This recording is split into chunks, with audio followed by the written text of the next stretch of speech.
you getting yourself ready for our show?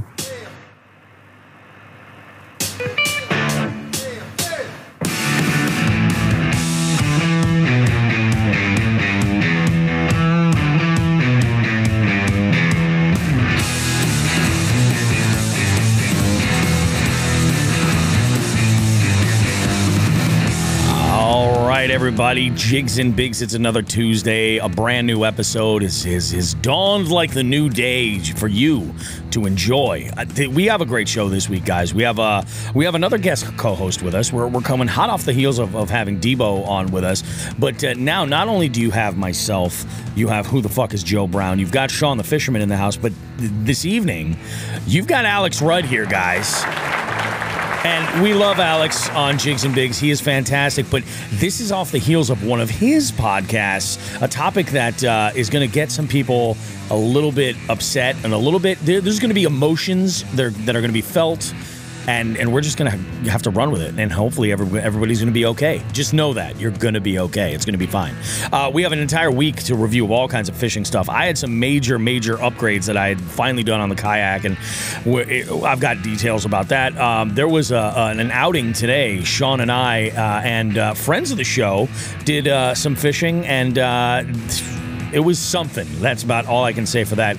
Guys, we got a great bait of the week segment this week. We're focusing on our top 5 favorite baits. We're going to hear all of Alex's top 5 favorite baits, and that's kind of current conditions. That's all coming up in our second segment, and you don't want to miss this Just the Tip. In fact, I'm pretty sure some of you guys on our Patreon have already asked for this at one time or another, maybe a few years ago, but now you're going to get it in Just the Tip. We'll see you guys in a bit. Don't go too far. Much more Jigs and Bigs. God, that was a long intro.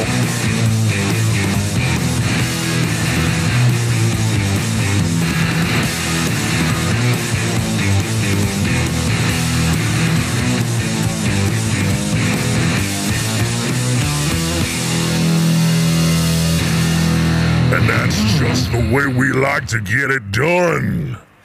Welcome to Jigs and Bigs, everybody. Joseph, Jonathan, Alex Rudd, how are you? Dude, I'm good. I'm here.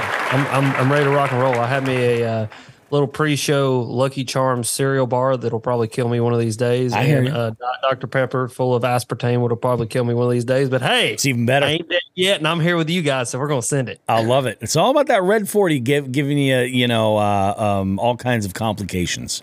Absolutely. That's what you want. Absolutely. I love it. We're gonna have a good one. And this week's show, I mean, I mentioned it in the intro, but I'm serious. I was listening to your show, Alex, and I was like, I always love it whenever the podcasters in our sort of world have the aquatic biologists on, and they get like really geeky with the science and the biology of what's happening under the water, because it's something that I had never ever considered until I started fishing, and then it was something else. But this is kind of interesting because, like, it has to do with like species ultimately going extinct, like, and truly just destroying your own bodies of water because you wanted to get cute. It's kind of crazy. We'll dive into that, guys, in just a bit. We're obviously going to talk about a bunch of stuff. Joe had mentioned in the pre-production meeting that he is having a little existential crisis over his upcoming tournament. But it's okay. We're going to get him there. You know? Yep. We're going to get him there. That current. I don't like to admit weaknesses, and this has definitely been one. I feel like there's just strength. Send it. Like, that's all you got to do. Just send it. Like, I know. The best tournament I had this year, I won. I never practiced. I just showed up. I was like, they should be doing this. They weren't doing that. So I picked something else up, and I won. So just 100% is I'm over fucking thinking it. 100%. Oh yeah.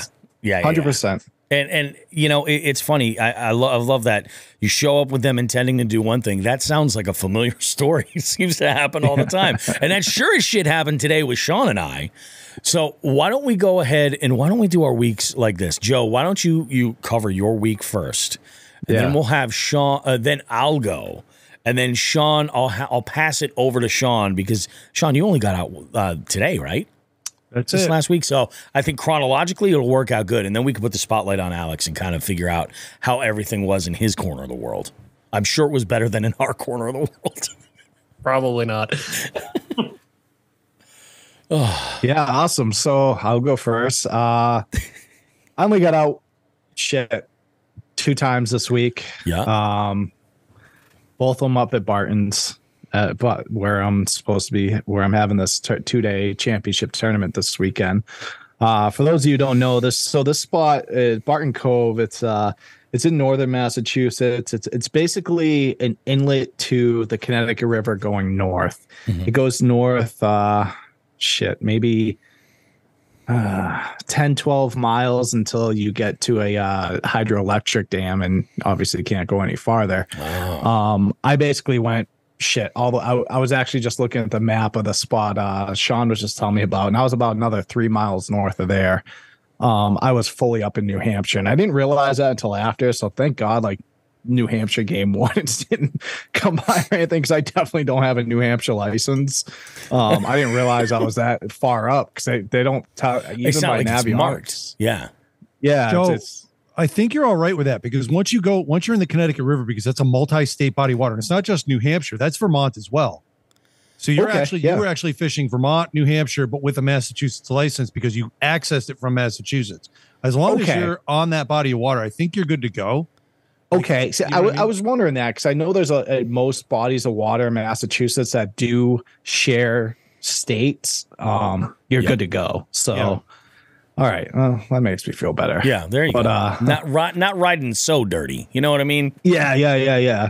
So, first trip incriminated himself. We're not sure which one yet. Yeah. They're going to kick in the door in a minute. Get on the ground. Yeah, exactly. They're going to knock my door down, bring me right to jail. You'll never see me again, all because I was fishing the wrong waters.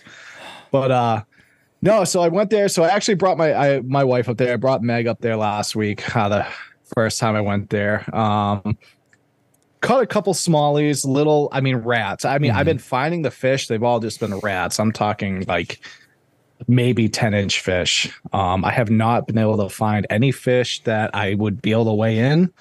I've been having most of my luck in around boulders, kind of breaks in the current and stuff like that. That's kind of what I've been doing. I've been having the current's been really fast here. The Connecticut River is probably still up, I would say, a good 10 feet.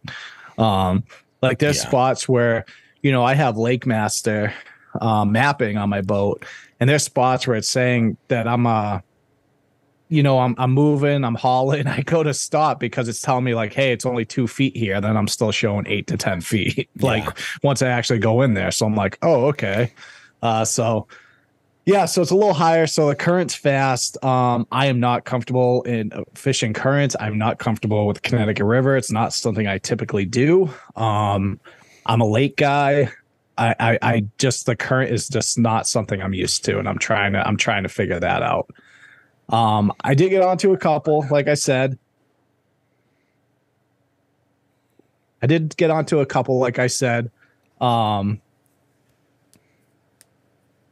But again, all rats. Yeah. I caught another walleye, which is cool. It's always cool to catch those things, especially around here. But today, I go back out today. I get onto. I fucked around in the main lake a little bit. I got a couple largemouth, and I was like, okay, so if worst case, I can. Worst case, I have this. You know what I mean? I was had a couple blow ups on a frog and stuff right when I got there, because just so you guys, if you're familiar with it, I know Alex obviously is it, but this place is like extremely choked up. The inlet to go into the river, it's kind of like a lake that is just like it's a cove. I mean, it's Barton Cove. It's a giant cove, between the dam and the main river again. But I mean, it's like it goes to like 18 feet of water, and it's like in some spots, but it's literally 18 feet of like lily pads. Like the lily pads the lily pads go like up to 18 feet. It's gnarly. So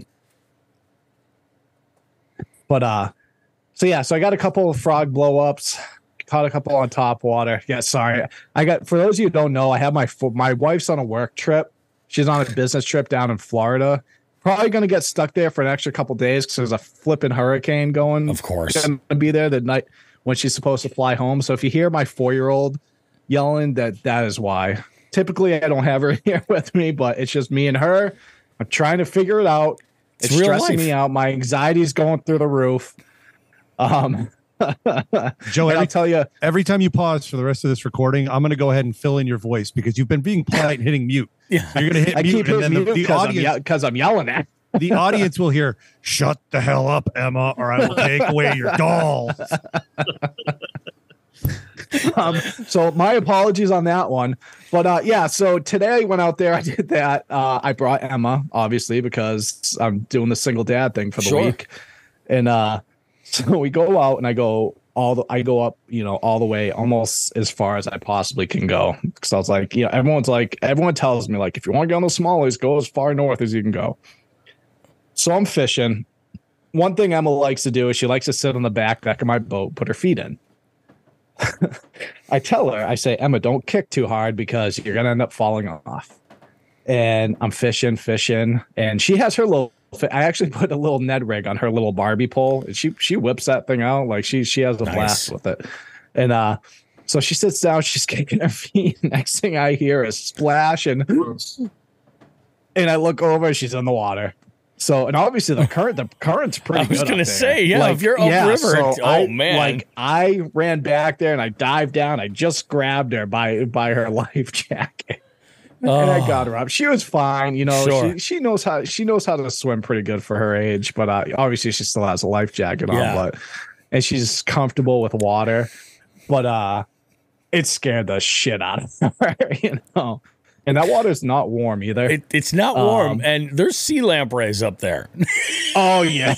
That's what I told her. I was like, Emma, this ain't like around our house. There's some gnarly shit. There's some gnarly shit in that river. Yeah, so we did that. So I pulled her back in, and she was good. She dried. It was warm out. She dried off pretty quick. Luckily, she actually went under the passenger console, and she ended up sleeping for like an hour and a half. She took a nap, and it worked out good for me. But I should have tried that pattern today.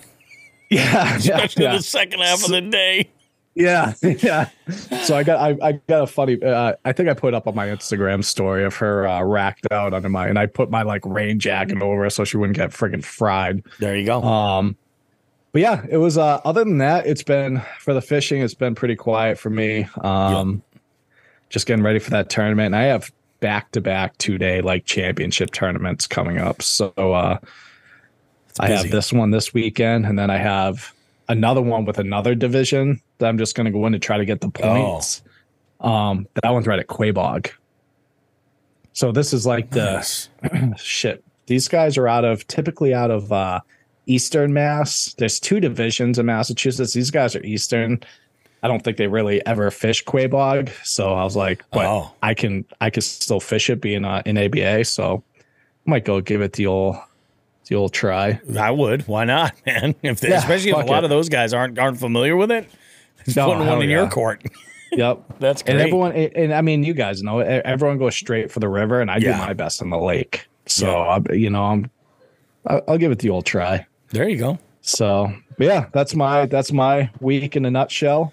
Anyone has any tips for me on that friggin' current river, hit me up on Instagram. I could use any help. I'll take any help you can give me, because I am stumped up there. And that's all who the fuck Joe Brown has for his week. That's freaking bananas, dude. That is, I can only imagine. And like with the water levels as high as they are and the current ripping the way it is that far up, if you're able to get a handle on it, let's say this year, like under typical conditions up there, I think you're going to be like, I got this, So in a way, it's kind of good, Yep. Yeah. Yep. It's crazy because like Sean and I were talking about like Ned weights. Like I've been using some. I didn't have any half ounce. So I think the biggest I was using was quarter today. Yeah. And it's still, it gets down, but it's still just, the current's just taking it. Yeah. And pretty quick too. It's not like where it's like skipping and like it'll take it once. It's just see you later. Just throw a punch rig, man. 1 ounce tungsten. Just let it all right. Seriously. I need it on the bottom. It's going to be on the bottom. Gonna grab some of my saltwater weights. There you go. Throw them in there. Drop shotting with 4 ounce weights, You got to get it done. But yeah, one thing I will say is I was using my side scan, just kind of going up the river, and I did find a downed tree in about 19 feet of water. And I stopped, put my live scope on it, and there's fish sitting on it. It's just the fucking current. I'm trying to figure out. I might even try to blade bait it or something. Try to get them to react to it. Yeah. But yeah, it's just because, if I throw it, past that lay down, it just gets hung up in there before I can even. That's how the current is just absolutely insane on the Connecticut River up there right now. So good times. Wild. Freaking wild. I'll go ahead and go over my week here because I've got it's been a week. It's been a goddamn week. So Monday, I'll start going back that far. Monday, I edited the show, all that stuff, and I didn't think I was going to have time on Monday to do the upgrade for my my rudder handle on my kayak. Now, the parts had arrived, I think, on Saturday afternoon at some point, and I didn't have time to get them installed or anything. And, basically, the Burley Pro package that had shown up on the there was a URL printed on the back of the package, and it was like, for installation instructions, click here. And I'm like, oh, God. Let's see what happens. But this install was the smoothest thing I've ever seen happen, like putting this together. So for those that aren't aware, my rudder handle had snapped. After actually kind of thinking about what I had experienced, I'm surprised this didn't go sooner, because I would be out in my kayak and I would be adjusting the rudder, and maybe I was in some weeds or something like that, and I would hear a little pop underneath. And the way this rudder handle is situated inside this disc that holds the cordage that will move the rudder in the back is there's an asterisk shaped pin that goes, it's made of plastic, and it goes through the center of that disc. And what I can now determine is that one of those tines of those asterisks was just breaking every time. So this could have happened to me at Moosehead. Like, could you imagine that if that happened to me there? I would have been absolutely screwed. So I made the move, and I picked up a Burley Pro aluminum handle upgrade, and it was definitely the right move. I set all this stuff up. The install was super smooth. Everything fit like a glove. In fact, there's zero play in the rudder handle now. There's none whatsoever. It's so responsive, and it's an absolute dream. So Tuesday, I had my initial plan was to do this on Tuesday. I had it done on Monday. I was a little ahead, so I said, great, this is awesome. I'm going out Tuesday morning. And I just went locally to a pond right here in my backyard. Took the kayak out, dropped her in the water, and as soon as I left the ramp, I'm like, what a difference. Like, just amazing. So, like the little suicide knob that I had installed on top of the kayak, on top of the rudder handle, it doesn't really do much, but I'll tell you what, like, having that handle placed up higher is making it just almost thoughtless to just kind of reach over and adjust the rudder simply and easily. It's fantastic. Now I don't have to worry about anything breaking in there because it's metal parts. I love that. Aluminum. It's great. So the rudder was fantastic. The fishing over there was bunch of nibblers, really, all largemouth. I did hook one decent fish that managed to get away right as I was going to net it, which kind of sucked. And they were all caught on finesse jigs, super shallow. And I'm talking some of these cats, I almost was just like, oh, let's cast right on top of the bank and then just hop it back in. Like, they were that shallow. Just unbelievably friggin' shallow, and the water temps are so chilly for this time of year. I think I had 68 degrees on Tuesday, and I think we had some rain overnight too on Monday, so I'm sure that kicked it down a little bit, but it's been freaking cold, I don't. I wish. Yeah, you're dealing with something else. I don't know what cold is. Well, I'm ready for cold. It's unseasonable up here, because normally this time of year we're dealing with water temps that are into the low 80s, and especially in August. But we've just had so much freaking rain, and it has kept that water temp so much lower. I mean, I think I saw 71 today when we fished this morning, and then at the second spot, I didn't have my what was the temp there, Sean, at the second spot?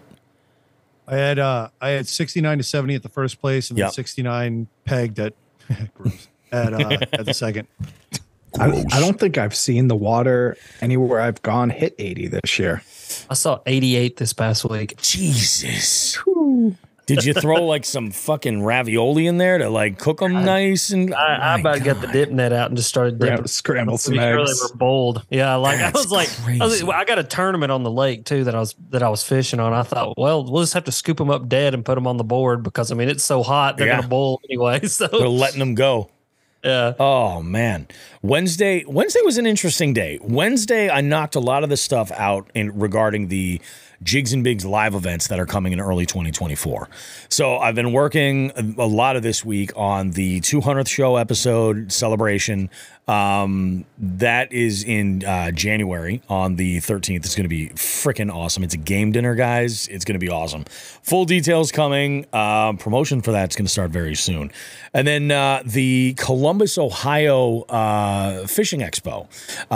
We mentioned last week that we're going to be with Dark Horse Tackle at their booth, hanging out. They're actually setting up quite literally like a beef seat for interviews and stuff, and it's a huge booth they've got together. But in order to make this feasible and actually happen, because I've got to take a bunch of time off to make it a reality, we're going to do a live show, and with that, we're in the process now. We've established the venue, Old Fields, Columbus, Ohio. Great bar. Looks like the menu is freaking awesome, and they seem super cool. When I ran this whole wild idea past them, they were very receptive to it, thought it would be a whole lot of fun. And what we're going to do is the bar is going to be open, like folks can just come in, but we're going to be selling tickets to the event in advance. And these tickets are basically going to be your entry, not to the show, but to the giveaways. Because, and I don't want to, I've been in touch with a shitload of companies, and I'm not saying that these are fishing companies per se. Some of them are fishing adjacent, like items that I can't believe. They're like, yeah, take a door prize. That sounds awesome. Like, so we've got some giveaway stuff that's going to happen. And the best part is I'm not going to limit the giveaways to just the live show. I'm going to allow people to jump on and enter and win remote if they want to, you know? I don't know how many people will go for it, but hey, if you want to enter, we'll go ahead and we'll do it. We'll call out a bunch of names. Joe is going to be there with me in Ohio. Sean is going to be up to his neck in juvenile basketball coaching. So that's going to be exciting. And we got to figure out also the streaming for that, because we want to obviously have Sean there at least digitally. You know, in spirit, exactly. Here's a Bass pizza and a freaking Diet Coke. Shut the fuck up. There you go. So I mean when I say I got a lot of work done that day, I got so much done. There's so many things that I needed to like nail down before I could start even designing stuff to promote for the event. I'm really looking forward to it, and I gotta say, the boys at Dark Horse Tackle hooked it up with an amazing Airbnb for this. There's a bunch of DHT pro staffers that are going to be out there. It's just going to be an absolute blast. Joe, is Meg going to be in tow with you, or is she like, I don't want to hang out with a bunch of your fishing friends? No, she's coming. Oh, really? That's awesome. Oh, yeah. So she's coming. Here's the best part. Oh. So sorry, it's just my 4-year-old screaming, yelling, frozen. It's okay. Anyway. So Meg's coming. And here's the best part. I was like, yeah, it's only like an 11-hour drive or something like that. And she's like, oh no, we're not driving. You're like, flying? What do you mean? Oh yeah. So her bougie ass wants to fly, so we're flying. Yes, renting a car and all that shit. So you guys don't need to rent a car. I'll pick you up at the airport. I'll be there. Oh shit, that's right. Yeah. Oh, that makes way more sense. Yeah. Don't save the money. Don't rent a car. So yeah, we're flying. She's coming.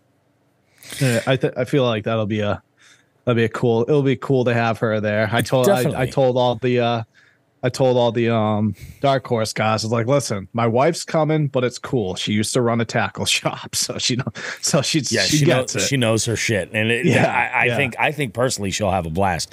I mentioned that to Holly. I said, listen, Joe and Meg are going to the Columbus show. I said, you want to come along? It'd be great. It'll be a nice little weekend away. It'll be fun. And she's like, no. Actually, it was more like, no, you dumb bastard. I'm not going anywhere with you in Ohio again. Last time we did that, we came back with a stupid little derpy Boston Terrier from some Amish family, apparently. It was awesome. But I don't think I've ever been to Columbus. Yeah. Not that I can think of. And it's funny, Wednesday night I was at trivia and I was talking with one of the managers over at the bar that I work at, and he was telling me, he's like, dude, Columbus is an amazing city. He's like, it's basically built around the college, and it's just a cycle of like bars and restaurants, all kinds of entertainment all over the place. He's like, oh no shit. You're gonna love it. And I'm like, all right, cool. That's awesome. I'm like, and I told him, I was like, yeah, the place that we booked, I was like, I've been looking at pictures, and I'm like, it definitely gives me Nathan Bill's vibes, 100%. I was like, so, which is good because we're going to be able to keep it kind of, a lateral move as far as the 100th show that we did there. So it'll be kind of interesting. So that was, I got that all set up, and that was, it's good that we're now ahead, because I've got, man, I can't wait till I can go through the list of everybody who's said that they're down for the giveaways. Yeah, it's going to be freaking nuts. So Thursday, I had a crazy day Thursday. A lot of work. I had 2 game shows to host Thursday, a 6 o'clock and a 9 o'clock. The 9 o'clock was dirty speed quizzing, and it was in the goddamn gutter. It was awesome.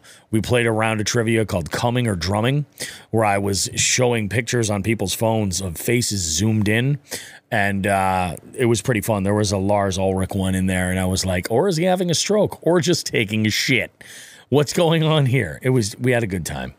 But in between my running around during the day and everything, I went out and I bank fished, and I had a killer day. A bank fish, how many? At the first, I only caught one over at the first pond that I fished. I took a break, and then I ran some errands, and then fished a second spot. But I caught 8 others at the other one. 3 on a paddle tail jig head, and then the rest all on finesse jig. The last 2, I had actually switched out the trailer just to try using that finesse jig as like a finesse swim jig, and that's actually what it was designed for. I spoke with the designer over at Giltech later that day, and he was like, yeah, he's like, that's what I made that for initially. The biggest fish ate that. Friday, I worked on, a bunch of the virtual vendor stuff for the live events. Saturday, I had an event to Jack and Jill, and then that brings us to today. So I got my rotund ass out of bed at 4 a.m. today with just a glow of hope. I really thought that this was Big Fish Sunday. That's what I was hoping. We're going to step out of that, 13, 14, 15-inch window. We're going to start seeing some 17, 18-plus fish. That's what we're kind of looking for. And I can say this. We certainly had one hell of a numbers day at the first spot that we had fished. Now myself, Sean, and Nelson, who I'm now officially going to refer to as the People's Chorizo, Nelson and Chrissy, we all kind of convened up the shears in this one little pond that I'd like to say that I don't think it gets a whole lot of pressure. It doesn't strike me as like one of those spots. It's got some interesting stuff in it. Reading up on it, smallmouth population is supposed to be unbelievable. Spoiler alert, I think I'm the only one that caught a single smallmouth. I think. Oh, you did too? I did. 7-incher. Oh, you got one of them big ones. Yeah. First fish I caught was a smallie. Everything else I caught today, they were all largemouth. Now, I thought I had a killer day. I caught like 15 fish around there, and I was like, this is freaking bananas. Most of these were in like the 10 to 13-inch range. The first 2 early on, then they got into like that 13-inch window and just kind of floated around there for a while.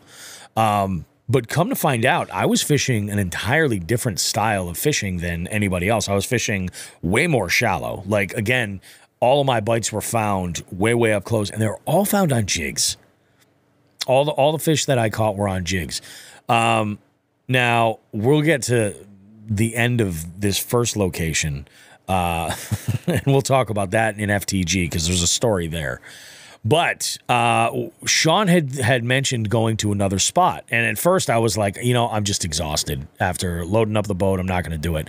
And I'm driving back toward home, actually. And I'm like, I got to go right by this spot anyway. It would be stupid for me not to go. I went, and it was stupid. I got a tap or two on a Senko, and that was about it all day over there. Sean had some better, situations, but I will say this. I also fished through the heaviest rainstorm I've ever fished through. Like, it looked like something out of a sci-fi film, the way the water was just being thrown out of the sky onto the lake. It was insane. It was absolutely ridiculous. I can't believe I didn't die of hypothermia. Tell you the truth, man, because then right afterwards the wind started to pick up and I'm like, man, I could cut glass with these nipples. You guys need something decorative done? Bobby Nip Cheese has you all set. I don't know how you do that, but I want that. I'll give my secrets away, Alex. I'll tell you. It's funny because everyone down south wants to come north, and everyone up north wants to go south. It's true. The grass is always greener. I'll visit. I don't know if I want to stay. There you go. Go. People in the north want to go south for vacation, and people in the south don't ever want to go north. That's probably the truer statement, Joe. I've never once gone, you know what? I'm going to New York in the middle of the winter because it's so nice there. It's just, no, that doesn't happen. New York City in the winter is wonderful. Oh, it's fantastic. Go to like upstate New York. Fuck that. Buffalo, yeah. Buffalo, I was in Buffalo in December once. Sorry. That was awful. That was so cold. I didn't even know. I didn't know what cold was until I felt that, and then I was like, wow. I'm surprised anybody lives in Canada. If this is what this feels like, why do people go to Canada? It's stupid. Oh my God! So Sean, why don't you weigh in on your week, and we'll see how that lines up. I will start with last weekend. Why I wasn't here. Oh, I had quite the musical weekend last weekend. I got a couple of concerts in. I was from one end of New England to the other. I was in the middle of Maine on Saturday night and then Southern Connecticut on Sunday night. And it was fun. I definitely thinned the herd again. I'm a dumber human for it, but I had a good time. Very, very much fun. Lots of shenanigans ensued. This week, fishing wise, the only thing I really did before today was start the process of installing all the electronics on the new kayak I picked up recently. Mm-hmm. I have to go through the gigantic pile of shit in my basement to find adapters for transducers. I know I still have some. I'm hoping I don't have to order them on Amazon or wherever else, but I can't find the one I need. And I'm not the kind of person who throws that shit out. I generally keep it knowing that a sonar system will probably end up on another kayak in the near future. And, and the OCD compels me.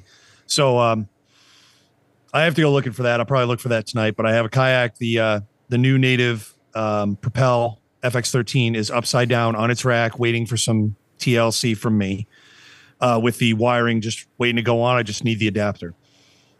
Other than that, today was the only day I could fish.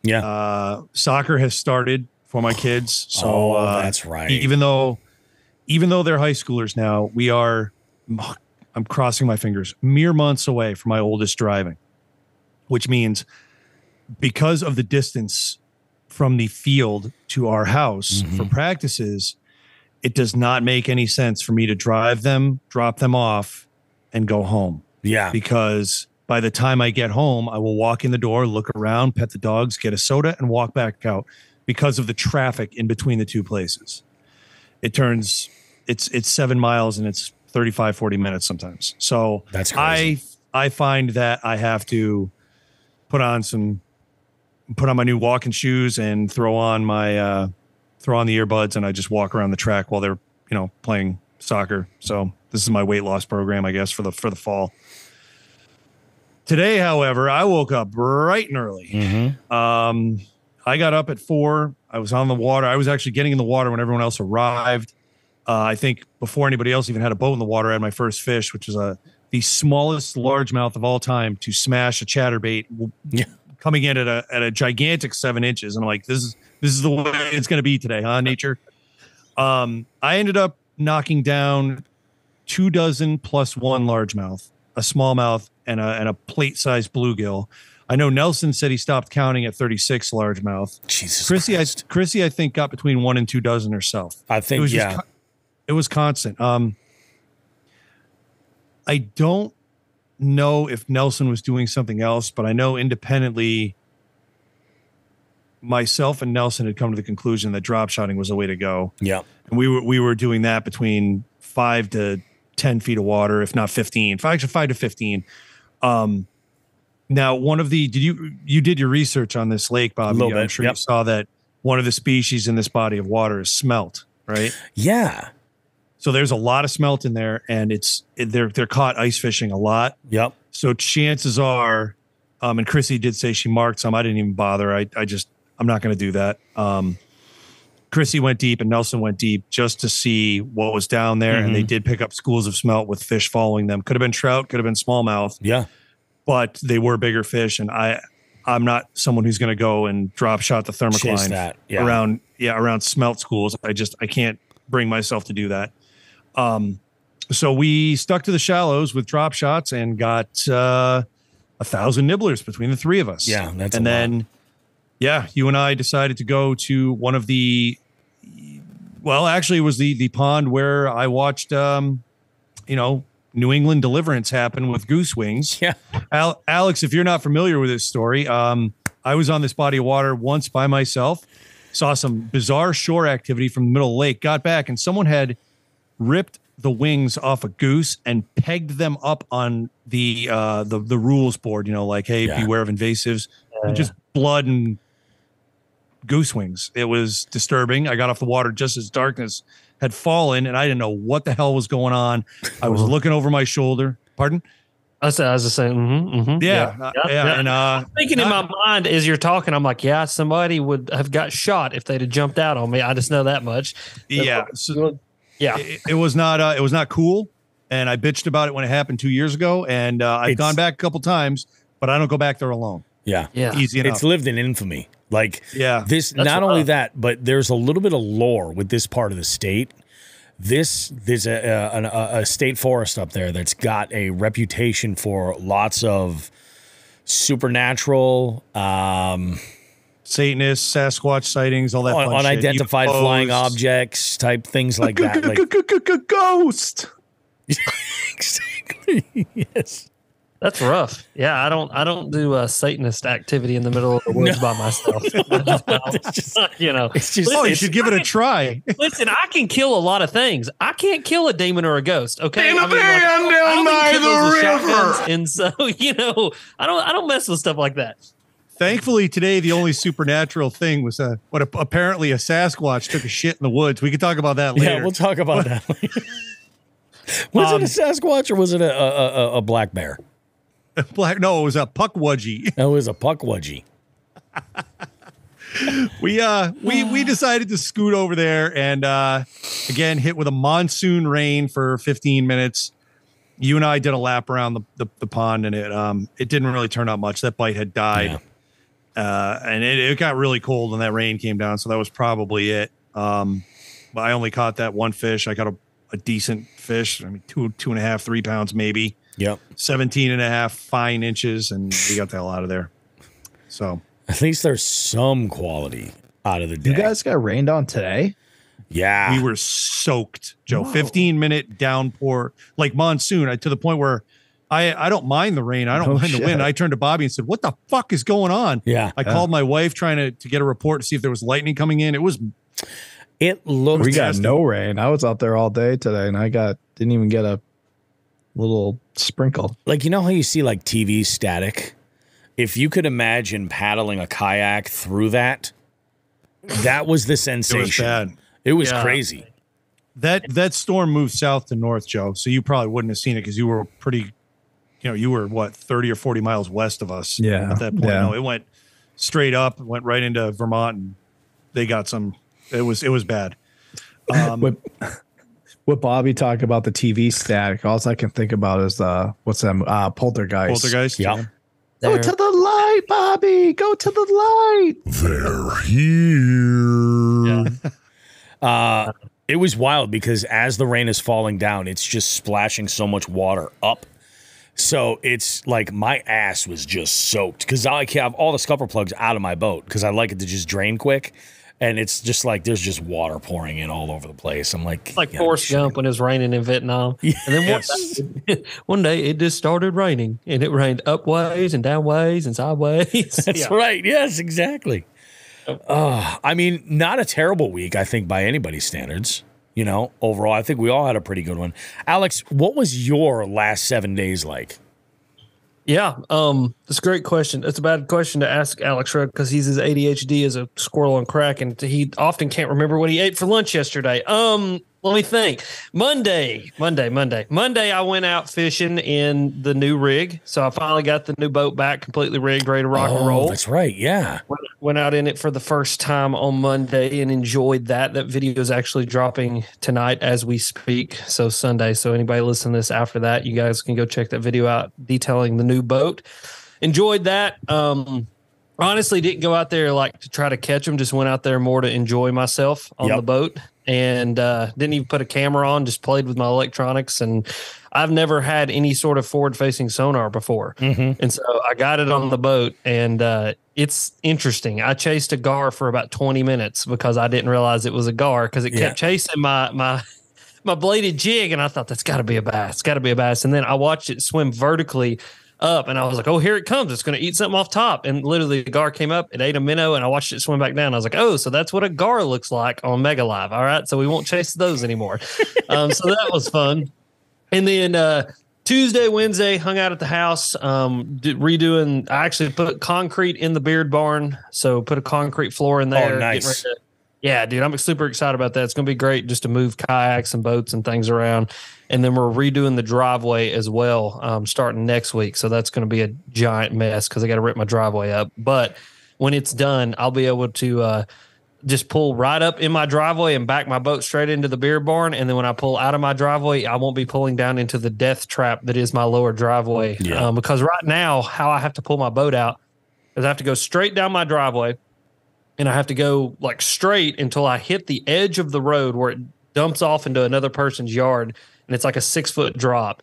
And then I have to back up slightly and like cock my boat at a 45-degree angle and then turn out onto the road. And my house sits up on a hill. And so there's a blind hill that blocks my lower driveway. Yep. And so I've almost been hit about 4 times trying to pull my boat out of my driveway. And so I finally told Bethany, I said, it's time. We need to fix this. And so we're getting that fixed. And then Thursday, I went fishing, got up super early, kind of like you guys did today. Went and found a few, but like nothing to really talk about. I mean, it's just been so freaking tough around here just because it is so hot. I went river fishing, and even the river fish were just not. I mean, they're just not doing anything. Yeah. Then that afternoon, buddy called, said, hey, let's go float a creek. I said, dope, let's go float a creek.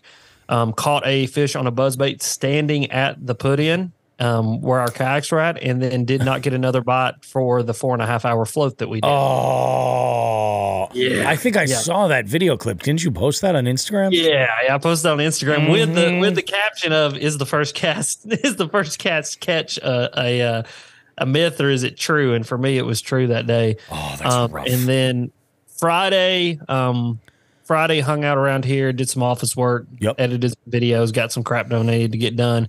Yesterday morning, got up, went and fished with my cousin, who is a guide on the river around here. He's got a brand new boat, so we went and ran his brand new boat and broke that thing in, put some, hit some rocks with it, and did all that kind. It's a jet boat, so it's it's meant to be bounced off rocks. So you got to go put the first few dents in it just to get out of the way. And then today, I did absolutely nothing. I hung out, I slept. It was great. I needed it. And then tomorrow we're just going to get right back after it again and hell yeah. I got a tournament next week. It's actually our Classic in our kayak series, and I am third in Angler of the Year points, and 1 through 4th are all separated by 3 points. So if I do well and the other guys suck, I could win. If I win this tournament, I could win Angler of the Year. It's coming down right here to the end. And what is kind of cool is 2 tournaments ago, I thought I had no chance because they told me, they were like, yeah, statistically, this other guy who had won 3 tournaments already this year had made it statistically impossible for anybody else to win. Well, they miscalculated the points and they came back and they're like, actually, all dudes in the top 4 of AOI have a chance to win, just depending on how it shakes out the last tournament of the year. And so I got to get ready for that tournament. Honestly, I probably need to go practice, but the lake that we're fishing on is probably the most unpredictable place on planet Earth. It's one of those deals that I've gone out there and caught 20 pounds, gone back the next day with the same conditions, same bait, same areas, absolutely no difference, and zeroed. And so it's just a weird lake. It's clear. It's kind of riverine, lower end, super deep and clear, upper end's full of grass. And as a river can get. And so I'm probably just going to show up with a smile on my face and swing for the fences and hope something happens. You know what I mean? But yeah, that was my week. That's awesome. Nothing super exciting. Just kind of a normal week, kind of a chill week for me. I didn't get into anything crazy as far as catching fish or anything, but it is August in Tennessee. It's it was a real highs last week was high 90s, so like 98, 99. We even peaked to 100 a couple of days. The real feel outside was like 115 all week. And so it's just not been a pleasurable time to be outside here in East Tennessee. No, it makes sense. That makes a whole lot of sense. That's rough. That's awesome though, that this classic you've got coming up, you in that close to taking it all. Yeah. That's huge, man. Good, dude. I'm excited. That's kind of been my goal with this whole kayak series that I fish in. Last year, I kind of took a run at Angler of the Year, and just the way the year shook out, I missed a couple tournaments, stuff with just Dad being sick and all that. I mean, it didn't work out. And this year, fortunately, I just done well, and I've really kind of like the beginning of the year, first 3-4 tournaments, it was all right, but like these last set of tournaments here, I've finished in the top 10 in every tournament. I got a second in the last tournament that we fished, and I mean, it's just. I don't know, but it's kind of set up in my wheelhouse too. It's my kind of fishing. The last few tournaments of the year have just been my sort of fishing. They've been on lakes that I know well, and it's just been those. It's like I know what I'm going to go do, and I just go execute. And I've had a good year. I've not lost any fish. Knock on wood. It's just awesome. Like every bite that I get, I put it into the boat. Big key bites I get, I put them into the boat, and so it's been a good year, man. I'm excited. Hopefully next time you guys talk to me, I will have a little AOI trophy that I can add to the little pile of stuff that I've got building over here in the podcast studio. So that's awesome, man. Freaking A. Well, good luck. Hopefully it all comes together. Appreciate it, buddy. Appreciate it. So this is where we're going to dive into this hot topic. And since I listened to that last episode of your podcast, Alex, I've been just chomping at the bit to get on this because so much of what you guys said in there, I have been like recently since kind of like digging a little bit deeper and learning more because I've been a catch and release angler pretty much my entire life. My father and I would fish, and whenever we were keeping, what we were generally catching and keeping, if we were catching, were stocked rainbow trout. And that's what they're intended for, and it makes sense. I can remember, my first time ever experiencing like catch and release, like, whoa, what are you doing? You're putting this fish back? It was kind of like, didn't make much sense to me. But after like, I kind of had it explained to me that like, the whole idea is that these fish here are either they're wild or whatever, or if we're just not going to eat them, we throw them back. I'm like, all right, fair enough, cool. And then from there, I've fished pretty much exclusively catch and release, and I've always had this underlying line, I think that I would say, where I'm like, okay, if I gut hook a fish that bad and this fish isn't going to make it, it's dinner. You know what I mean? Like that's kind of how it was. I gut hooked I had a lake trout, small lake trout, 17 inches, absolutely house, a half-ounce Bill Lewis rattle trap, and just choke this thing. And I'm like, you are going to cease to live. I tried to release this fish, and it was a comedy of errors trying to get it to, swim off. Even if it does swim off, there's a likelihood that it could also just die, So what I had done was I had dispatched this laker, and I made a little impromptu stringer and put this together, and basically out of just a branch from a bush. And I had nailed it down with a stick in the sand and left it in the water. I was like, if I come back to this fish, 'cause this is like the first 15 minutes of my day fishing, and I had driven over an hour to get to a spot where you can bank fish only. So I'm like, I don't have a cooler. All right. So I did that. That's one example. Like, I've had other situations too, where like I've caught a crappie, and it's just like it's just taken that hook too deep, and it's not going to make it. That is lunch. That's sort of my line right there. But there's a little bit more that's positive about that happening. And Alex, you go ahead and explain sort of like a little synopsis of the conversation that you had, especially with the two guests and their level of expertise and what you guys are dealing with, and how we kind of all ended up here talking about catch and cook.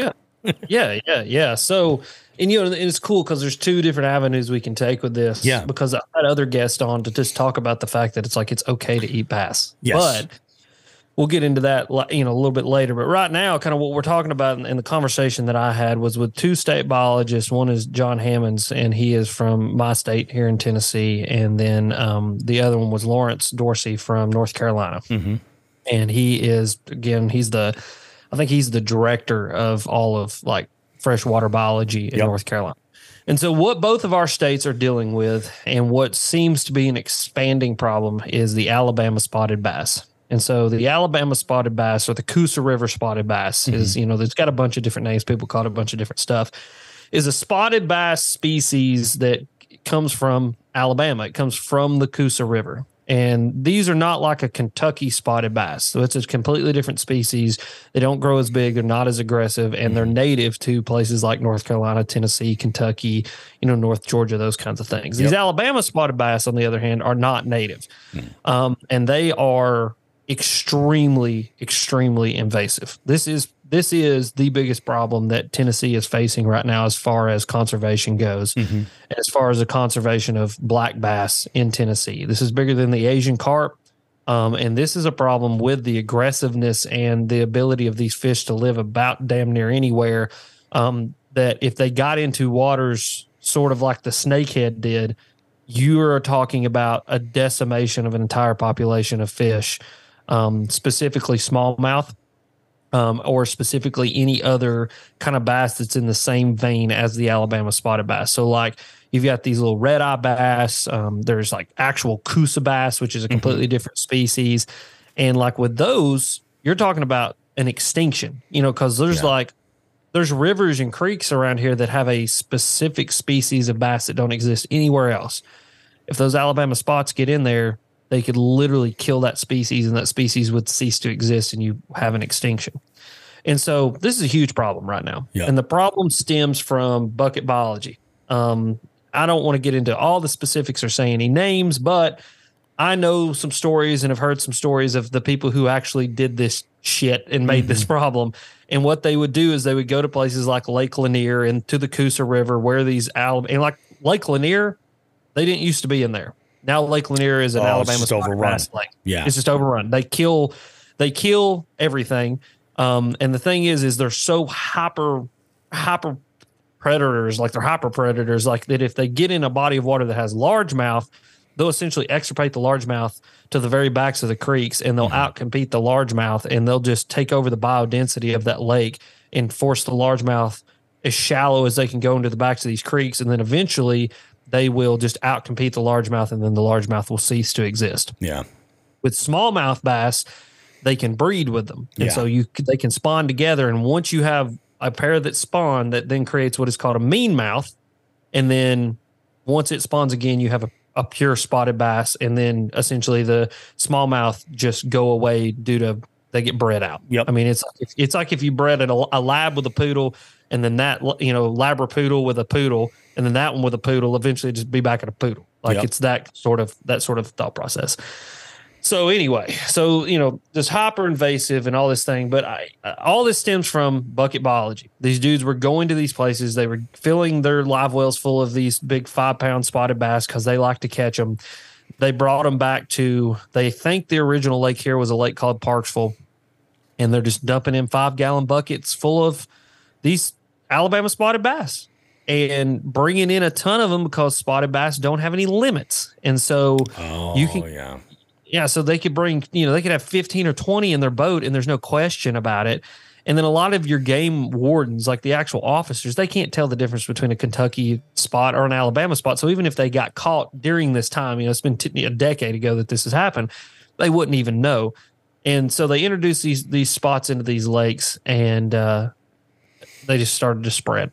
Yeah. I mean, these spots are going over the dam and falling to the bottom of these dams and surviving the falls and swimming down, and then people start putting them in different lakes and different creeks and different streams and all of these different things. And the next thing you know, we have these Alabama spotted bass in 1 lake, 2 lakes, 4 lakes, 6 lakes, 7 lakes. Yep. Same with North Carolina. And the thing is once they're there, there's no stopping them. And within a decade, you can completely breed out and outcompete smallmouth, and you'll have no more smallmouth in a lake. And then within 15 to 20 years, they outcompete the largemouth, and you have no largemouth in a lake, or very, very few. And then you just have an Alabama spotted bass lake that's all that's there. And it completely changes the dichotomy of the lake. Yeah. And it's horrible, dude. Like I said it's existential because it is kind of scary. It's scary to think that these lakes that for years and years I've gone to because I knew big brown fish were there. I knew big smallmouth were there, that one of these days I'm not going to be able to take my kids there and they're not going to be able to catch a smallmouth, or I'm going to have to come up north to catch smallmouth because there's no lakes around here that have smallmouth anymore. And the thing about these Alabama spots is they are extremely adaptable. Dude, they can live in that much water and it be chocolate milk and like go flipping for them in grass, or they can live they can suspend in 70 foot of water over 200 and be migratory and just eat bait fish and swim around. I mean, they can do anything and everything, unlike a smallmouth and a largemouth. Largemouth wants to live predominantly shallow. Yes, there's some that live out deep that are more migratory, more pelagic is the best word to say. Smallmouth can be the same, but they have those areas that they like to live. These Alabama spots can do anything and everywhere. And so if they get in certain lakes, those lakes are done. And we've got a few really good smallmouth fisheries around here, Watauga, Boone, South Holston, Norris Lake, Cherokee Lake. They're deep, they're clear, and all it takes is a bucket full of them, and they're done. 10 years from now, there's no smallmouth left, and it's a completely different fishery. It's crazy. I was talking with my wife about this, and she was like, well, why couldn't you just take more smallmouth and then, bring them back into that lake? I was like, the problem is that, like you said, they get bred out. And, and that's nuts. And the biologist said, and I've been told this many times, and this is it's a rabbit hole we won't go down it right now. Yeah. But they have proven that stocking, even at industrial scale with black bass, shows no positive impact on the lake. Yeah, that's crazy. And so it's crazy. Like it's kind of, you got to work with what you've got. And so it's kind of one of those almost counterintuitive things. It's like, we had a 400 boat tournament, but we stocked 5,000 bass. Well, the science is showing that there's no positive impact with the stocking of that many bass. It's just not going to show a net positive at the end of the day. And it's the same thing with the spots. You can't outstock a spot. Once it's in there, it's done. That's freaking bananas. I think part of the issue probably has to be the ability to identify this. Like you mentioned, like the game wardens don't know the difference from one to the other.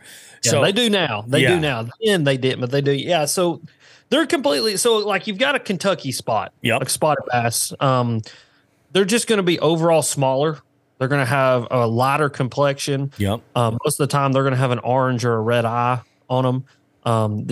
Like a big one is maybe 2.5, 3 pounds. Gotcha. These Alabama spots, on the other hand, bigger, fatter, meatier. Like they're big. I've seen Alabama spots 7, 8, 9 pounds. You know, the world record came out of California, which again, invasive species into Bullard's Barred. Yep. That's where those came from. I think the world record's like 14.5 pounds or something like that. I mean, so they get enormous. Yeah. They are darker overall. They got a bigger mouth. They've got a lot, the kind of spots on their side is just overall more pronounced and darker. But you can kind of tell the difference. I mean, like if you ever caught like a Kentucky spot, yep, you get used to it. But the Alabama spots too. And then the mean mouse, I mean, it's literally like a smallmouth. It's almost like a smallmouth that, you know, when a smallmouth gets stressed, how their colors pop. Oh yeah. Well, they just look like that all the time. That's the best way. But then there's like this muddiness too with them where you catch them and you're like, man, is that a mean mouth?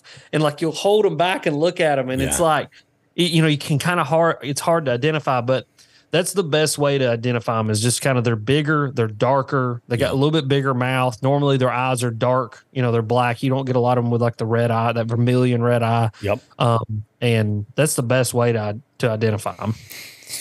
It's crazy. And you know, it's funny. How does this all play with like catch and release? Is that the only real, like, I mean, obviously it sounds like these Alabama spots are fun to catch. You know what I mean? They're a blast. They're stupid fun. Yeah. So the idea of getting people catching them is not something that I think is going to be a difficult sell one way or the other. But I think it's getting people out of that like romanticized idea that they have to release every single fish. And, you know, and the education of, hey, you know, you're in a body of water. Are you catching these fish? These fish are invasives. We don't want them here. Take them out. So I'll give you an example. Like, so this spring I fished in Maine up at Moosehead Lake. Never fished there before. It is primarily a cold water. It's a giant lake, and it's typically known for trout species for the most part. Big lake trout, brook trout, like all types of big trout, salmon. And I'll tell you, where I fished over there, what I was looking at with all of the submerged logs and all of the big rocks, I just saw amazing habitat for smallmouth. Well, apparently somebody else did too. And I've heard different stories from folks where I've heard some folks say that the state of Maine actually introduced smallmouth into that body of water. And then I've heard that it's not exactly that cut and dry, that there was so maybe more of this bucket biology kind of stuff. But there's actually a kill order in Maine right now for smallmouth bass. I believe it's statewide. And there's when I was planning this trip up there, I wanted to, you know, get as much information and learn a lot because I mean it's 2 days. I'm fishing 1 day with no guide. I'm trying to get as much intel as I can. There's a couple of Facebook groups that I had joined about the Moosehead area. And in one of these, it was a fishing group. Like there was this is after the trip, actually, now that I think about it. There was a guy who had taken his boat out there and had an amazing day catching giant smallmouth. And the hundreds of comments where people are like, you better cut those gills out and throw it on the bank. That is eagle food. Do not release those. They are crazy. And, you know, I hear all the time from some folks like, yeah, I got to release the bass, you know, like in fact, I think we talked about this one time and did a poll on Instagram, and there was somebody who had left some kind of a comment like, oh, the largemouth bass is like the bald eagle. Like it's a symbol of America and you can't harvest that. And I'm like, what the fuck is wrong with you? Dude, it's ignorance. Yeah. I mean, straight up, it's ignorance. It's ignorance and it's also brainwashing and indoctrination. Yeah. So the keeping of large or the catch and release model really spawned from 60s, 70s time period with BASS. And BASS just had a bad look with people because they were catching bass and they were keeping them and they were killing them and they were eating them. And then there was some tournaments that they weren't even being taken back and they were just being tossed back in the water. And, you know, and this is back in like the primitive time of tournament bass fishing. Sure. Yeah. So BASS, having a PR problem, said we have to come up with something that makes it where we look like we're the good guys in this situation. Yep. In the killing of those bass then, and even then, wasn't a bad thing, but it looked bad to the outside viewer because I posted this the other day and it got some hate and it got some, for the most part, it was some exception. But the biggest issue we have as anglers and the biggest issue we have facing conservation of public land, public water, fishing, and all those things is the uneducated public. Yeah. So way more people don't fish and hunt than do fish and hunt. True. And most of those people are uneducated and ignorant to hunting and fishing and the fact that excise tax and hunting and fishing license are what go to keep your ramps open and keep public land open and keep their hiking trails open. They don't understand the process of that. And it's not that it's stupid. They're stupid and that's the thing is I'm not saying for anglers to go out there and be like, you guys are stupid for using that hiking trail because you don't know where that came from. No, they're just ignorant. They're uneducated.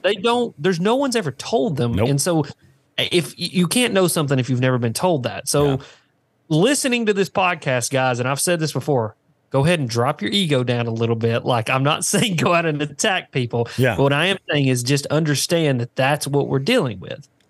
And so circling back, BASS saw that.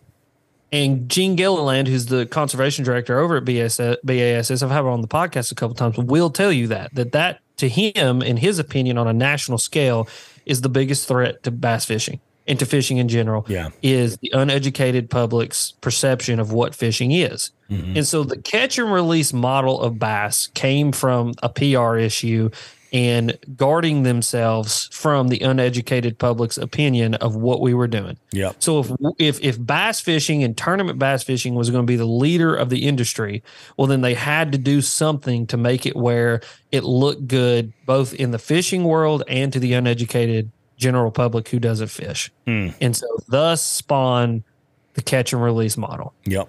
And for years and years and years, we have been indoctrinated as bass anglers that catch and release of bass is the only ethical, moral, conservation-driven pathway that we are to take if we're going to sustain the sport for generations and generations to come.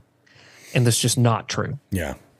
Any biologist will tell you that catch and release works to an extent, but it doesn't help to grow big bass. It doesn't help the overall biodensity and biodiversity of bodies of water. Yeah. That catching and releasing everything leads to an overall smaller bass population. And, and a lot of people are sitting there thinking, that's not true. If I let my 4-pounder go, she's going to live to fight another day. Yeah.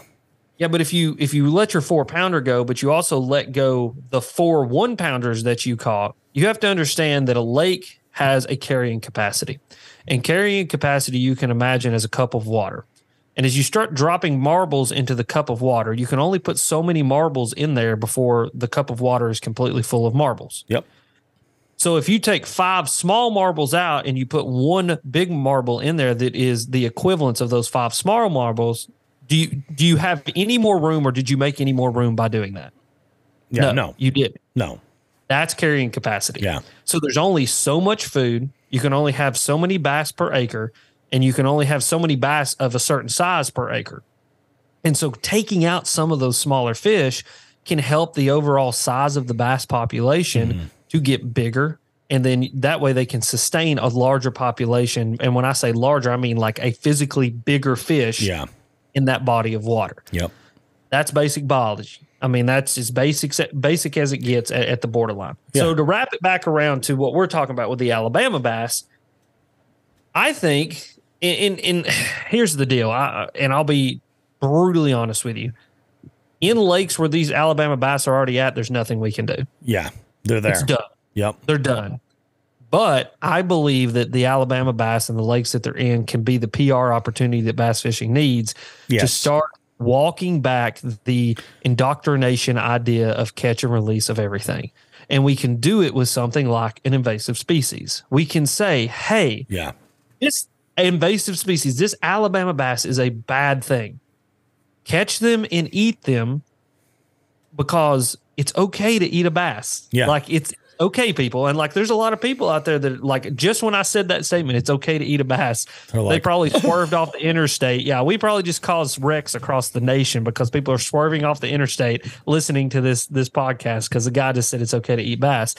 But I think starting with the Alabama bass could be a great PR step in the right direction to the overall idea of, hey, let's unindoctrinate people to the idea of catch and release everything, and let's start catching and keeping some bass because it's an okay thing to do. Yeah. I feel Alex, like I'm going to jump. Yeah, I'm going to jump in here. I got a bunch of stuff. First off, don't worry about people running off the roads with our podcast because we have brought this up so many times. I make sure when I'm out camping or throughout, certain times of the year, I will harvest bass.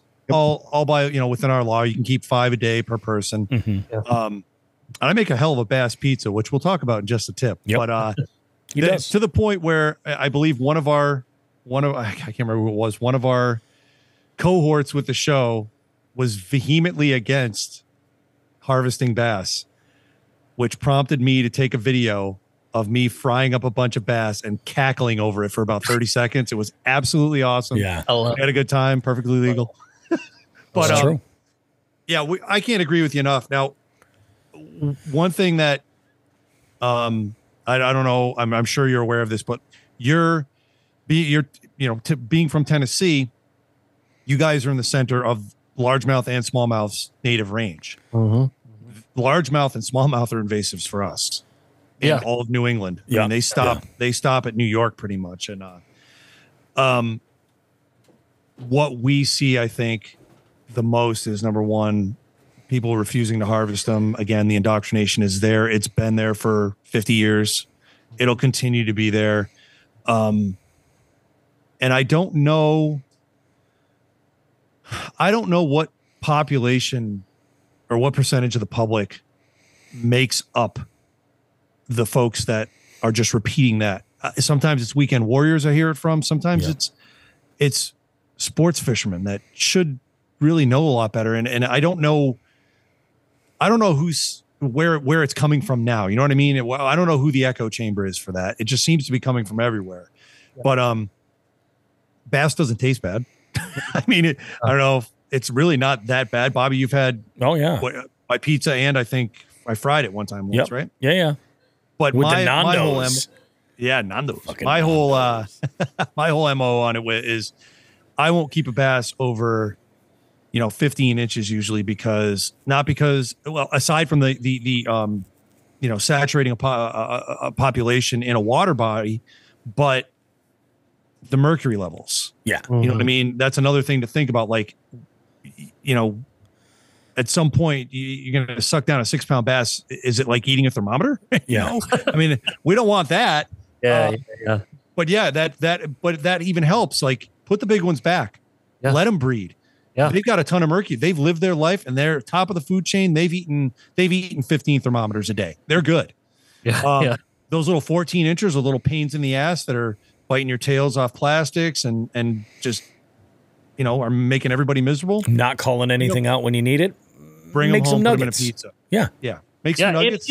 And the thing is here's what's interesting about that is, like, I think one big aspect that drives the catch and release idea the most, in my experience, is tournament fishing. And it's because, again, tournament fishing it's got that PR issue of, we're taking fish, we're putting them in a box, we're stressing them out, we're driving them all over the lake. Some of them die. They try everything they do to keep them alive. And it's like, if the one big good thing that they can do at the end of the day is put them back in the water and they swim away, then it's a win-win-win. Yeah. Right. And I get it, dude. I mean, I like tournament fishing. Tournament fishing's cool. I don't think that, I don't know yet. There's not been enough conclusive studies done on whether tournament fishing affects a body of water or not, but I've heard it said, and Gene Gilliland said this, and this is the director of BASS, mind you. This is the guy who has to make sure tournament fishing looks good. Said that tournament fishing is getting to a point that it may even be a stand-in for the lack of harvest in some of our lakes. So something to consider.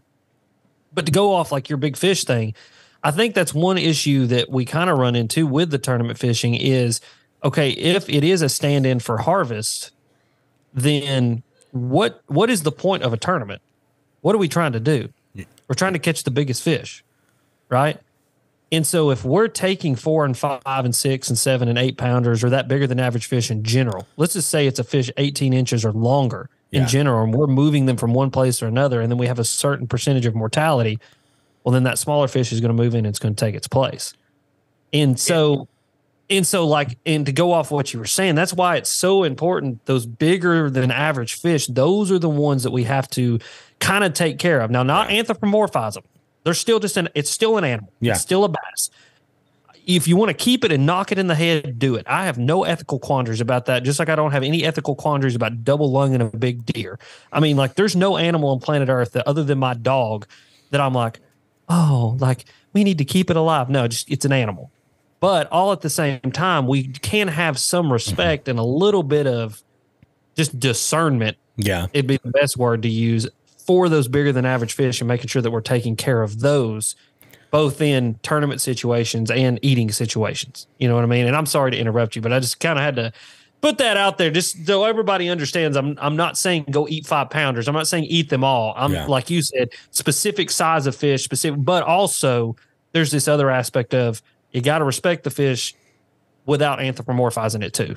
So, yeah, to pile on that, we talked last year, I think it was, Bobby, about I came across a study, and for God's sake, I got to look it up again and have my reference ready. We came across a study that was done with 3 ponds. One was a what do you call it? Right. Your God, I want to say placebo. Your control. Thank you. Yes. Yeah, it's been a lot. I wasn't kidding. I really thinned out a lot of brain cells last weweekend. It's good for you. It's good for you. You can learn new stuff now. Yeah, one was a control pond. One was a live well tournament pond, shall we say, and the other was a catch CPR, right? A CPR pond, right? And the researchers were planning on doing this study for, I believe it was 12 years, and they stopped it after 4 because they saw the damage that taking larger fish from beds did, to the point where they weren't even breeding. So we say we want big fish to stick around and we want bigger fish in our ponds, but now taking them out and taking their genes out of the gene pool for the year, that allows the smaller genes to get in there another year. They've got a foothold.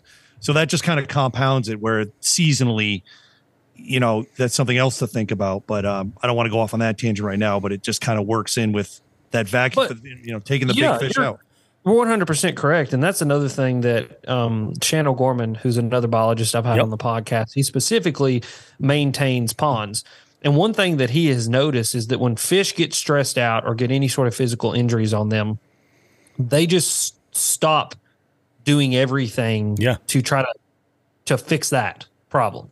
So unlike our bodies, where if we have an issue, we can go about life and eat a cheeseburger and, you know, whatever we want to do while that scab or whatever that wound heals. That's why, like, when we break a bone, we can still function and not just like start to wither away to nothing. It's because we have a multifaceted, multifunctional body. A bass, on the other hand, is simplistic enough of a creature that when it becomes injured, that it stops functioning. Like, it will sit in a place, and it doesn't matter how much food it consumes or how much it does normal life. All of that energy gets redirected to fixing that problem. And so that's probably where that came from, is just the simplistic nature of just stressing the fish out was enough to just shut their body down. And anything that came in, any, you know, food or whatever it was going to fix the problems that it had. Until it can regulate, that's the way it's going to be. Yeah, that's. I think that there's not one necessarily ideal solution that's going to, like, you know. I think that I think it was I forget which guest had mentioned this, but I think number one, the first thing that we need to do is really take a look at the source, and it's that bucket biology. Like, 100%. I think we start there, and we can probably make the biggest impact. And then, you know, when you look beyond that, I think changing the like taking away the vilification of, oh, hey, I'm catching this bass. How dare you? How dare, you know what I mean? And look at it for, what it is. Cause like, that's the thing about these animals, fish, they're not going to control their own numbers. You know what I mean? I mean, they eat their own young, I mean, they do. Yeah. I mean, that's it, dude. They're animals. They are. Like, they're just animals. Don't anthropomorphize them. Yeah. That's the biggest problem that we face right now is, and for anybody that doesn't know what that word means, just to educate everybody, it's making an animal like a person. Yeah. It's giving an animal person characteristics. It's like your dog. I love my dog. Yeah. Bobby is awesome. I love that your dog's name is Bobby. Yeah, Bobby. He's the man. I love him. But Bobby's a great dog, and I do love him. And my wife, God love her, she loves the dog even more than I do. Yep. And she's like, look he's just got like a little attitude. And I'm like, no, he doesn't. He's just a dog. Like, it hurts some people's feelings, but it's just that he's just an animal. He eats, he sleeps, he shits, he humps his toy. He loves his life. Like, that's just it. Yeah. And a bass is no different. A bass swims, it eats, it makes babies. Its brain is no bigger than your thumbnail. It can't feel pain. It doesn't reason. It doesn't rationalize. It doesn't have thoughts. It lives, it makes more, and it dies. Simple as that. Mm-hmm. And so that's one thing we're going to have to change in people's minds is that people view all bass, big bass, any bass, spotted bass, brown bass, green bass. It's like, look at this beautiful representation of nature and everything that is good about America, and God bless you and everybody. It's like, yes, you can respect that thing because it is cool, dude. I mean, sure. Bass are beautiful. Yeah. They are gorgeous. I mean, I tell them all the time, thank you. I tell bass all the time when I'm putting them back, thank you, because it's just fun to interact with them. Sure. But all at the same time, in your mind, you got to go, that's not a person. That's not a human. That has no more importance than any other bass. And if we can change that, and then we can change the mindset of, if it has no more importance than any other bass, that it's not about a bass, it's about bass as a whole. Yeah. That's when we start making a difference in this conversation. Because, dude, you're right. It is people. There's two things that people get really, really mad about. Well, three things that people get really, really mad about in bass fishing specifically: forward-facing sonar, knockoff baits, and keeping and killing bass. You get somebody going on one of those three things, and it literally escalates to a level of death threat so fast it's not even funny. It's insane. And that's stupid. That's where we need to change. Right there. Like, people's egos are going to have to calm down just a little bit, because it's not that big of a deal, but it also is a really big deal that we have to look at with a level head. And it's challenging because right now, like, we do live in this time where everybody goes to extremes like that. Like, they and it's just accepted as like, hey, that's the way it is. And education is a huge part of it. I think that's huge. And I think that also, like, as content creators, one of the things that we can do is start to just have this conversation more. So, like, if you are a fishing content creator and you're listening to this show, this is something that, you should take a little bit of time and get some education about, fill yourself in as far as the details of what we're talking about, how it affects your body of water and everything. And then kind of start putting this message out there, because I think that in a way, like, this is not something that's cool to talk about. Then again, I never thought like buzz baits were going to be cool to talk about, or swim baits, and somehow they are. So I think we could make this happen, Or maybe it's not, dude. It's not sexy to talk about. No. Like, it's not cool. And like, that's the thing is, like, dude, when I post these short videos of these conversations that I've had with these biologists, I can post a video of me catching fish on a buzzbait and it gets 25,000 views on Instagram. Yep. I post one of these little shorts and it gets 2,200 views. And it's because people don't want to, I don't know if people just don't want to hear it. It's not as sexy as catching fish. It's whatever it is. It's a time investment, I think. And it may be that. It may just be, and we're dealing with that too. And that, and listen, I know it's like politics. It's like everything else.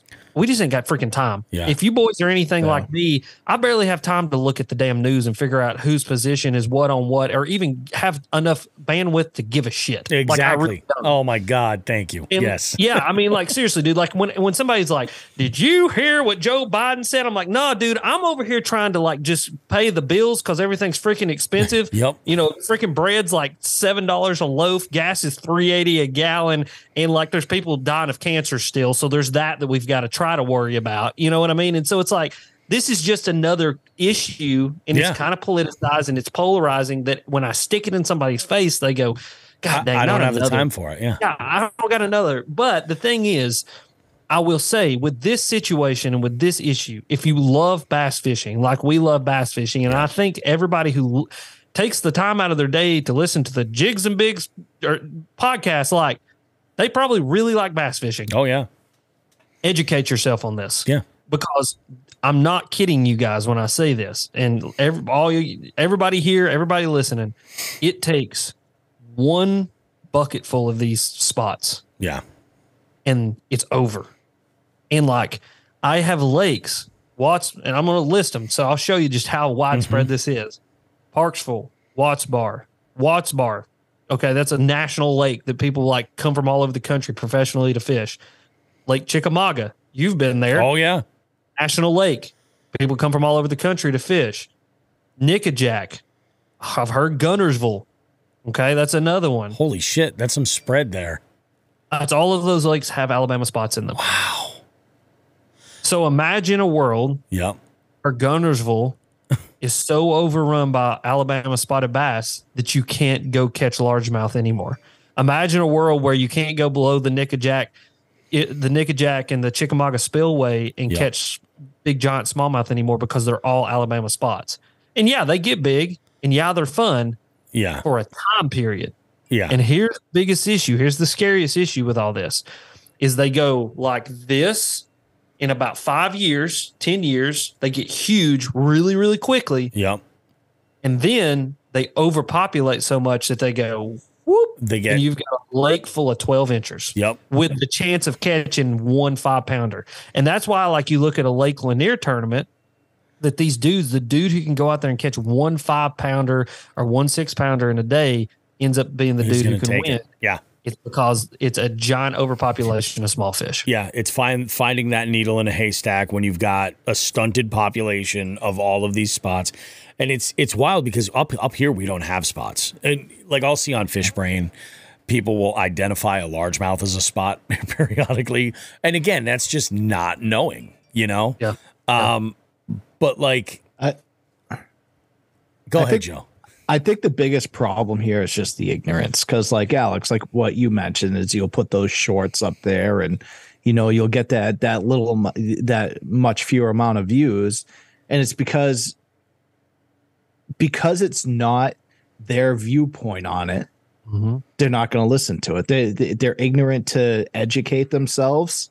They're probably those people that are part of the problem. I mean, Sean and Bobby are familiar with a lake that's literally like 1.5 miles from my house, Lashaway, has smallmouth in it. It's not supposed to have smallmouth in it because, you know, and I've heard the rumors, the stories, and I've had old timers admit to me like, oh yeah, we'd catch them at the Quab and we just would dump them in there. Mm-hmm. You know what I mean? So like, you know, you guys have both fished that. There's not big fish in there, you know, and maybe that's part of the problem. But just like you said, it's like people don't understand the ramifications of fucking up an ecosystem like that. You know what I mean? Like, it's no different. What if, you know, in Tennessee or Massachusetts or wherever, you take a fucking pride of lions and you throw them in the woods. Like, nothing good's going to come of that. You know what I mean? Yeah. I mean, you look at Florida. Yeah. I mean, look at Florida. It is a screwed up mess. And it is just nothing but invasives at this point. Like, there's no rabbits left. There's no coons left. I mean, I say that, but I mean, there is, but like, it's a fraction of it, what it used to be because of pythons. You know what I mean? It's like look at the retired folks, you know, how about the iguanas? They're invasive. The iguanas down there, Florida is like being in the fucking Amazon rainforest now when it comes to pythons, fishing and shit like that. You have all those. You have, I mean, peacock bass aren't native to there. You got fucking peacock bass everywhere now. Southern clown knife fish. And the only thing that saves Florida from a fishery standpoint is just the simple fact that there's so much water. Yeah. One, and then number two, they have a longer growing period. They have a longer growing season, and they have enough food to sustain all of that. And so, like, you can put a peacock bass and a largemouth in the same body of water, and they will compete in that. You know, the biodensity and that carrying capacity still is there, but it's just there's so much more. Where you go to you guys are at, you can hit a body of water that has crawdads and bluegills, and that's it. Yep. And you can only have so many crawdads and bluegills. Right. And if somebody were to put an Alabama spot or 2 or 3 in a body of water up there, it's over with, and they will literally eat themselves to death. Yep. Decimate. Think of it this way, Joe. 200 years ago, never mind the old timers, 200 years ago in the 1800s, in any freshwater body in Massachusetts, you could find chain pickerel, you could find yellow perch, you might find brook trout, and you might find white perch, and that's it. Yeah. It's crazy. Those are our natives. Yep. So somebody, you know, I say somebody, you can see state records of importing of largemouth and smallmouth from different parts of the country. And they're, you know, as soon as ice became available, you know, all of a sudden everything got stocked everywhere. I mean, we talked about this a couple of times. I've been reading a book, Alex, on Atlantic shad. And how it's tied into our country's development, how important it was. Yeah. Did you know there is an Atlantic shad run in Oregon every year? I did not know that. In Oregon, really? Because some fucking idiot dragged a cartload of fry out there and established them in a river, and they come back to that river every year. No shit. Yep. You want to know an even crazier thing? Just on that same vein of thought, there were no black bass west of the Rocky Mountains. Yeah. But we took them there. Yeah. So like when people from the West Coast want to talk to us about bass and smallmouth bass and spots, like you can just thank somebody for taking them there. It's the same way with Japan. So the Japanese, it was a businessman in the early, it was like 19 teens that came to America, liked the taste of black bass, took them back to Japan and put them in biwa because he liked eating them. Yeah. And they were catch and kept and ate there until the 30s post World War II, or to the 40s post World War II, when GIs figured out that they were in the lakes and the streams and the creeks around there and started catching them.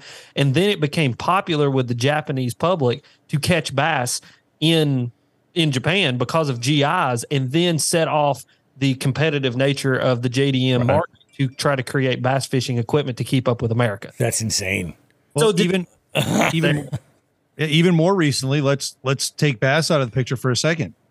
We're battling in this country how, you know, our money and resources are going to keeping out how many species? 3 species of Asian carp out of the Great Lakes. Yeah. Yep. That's recent. That was what fucked up the fish farms? Was it Katrina? It was Katrina that flooded the fish farms, and they got into the Mississippi and went up. I think it was Katrina. I might be wrong on that, but either way, that's going to be a problem. And that, or it already is a problem. Yeah. And I mean, dude, look at the goby and the zebra mussel. Yep.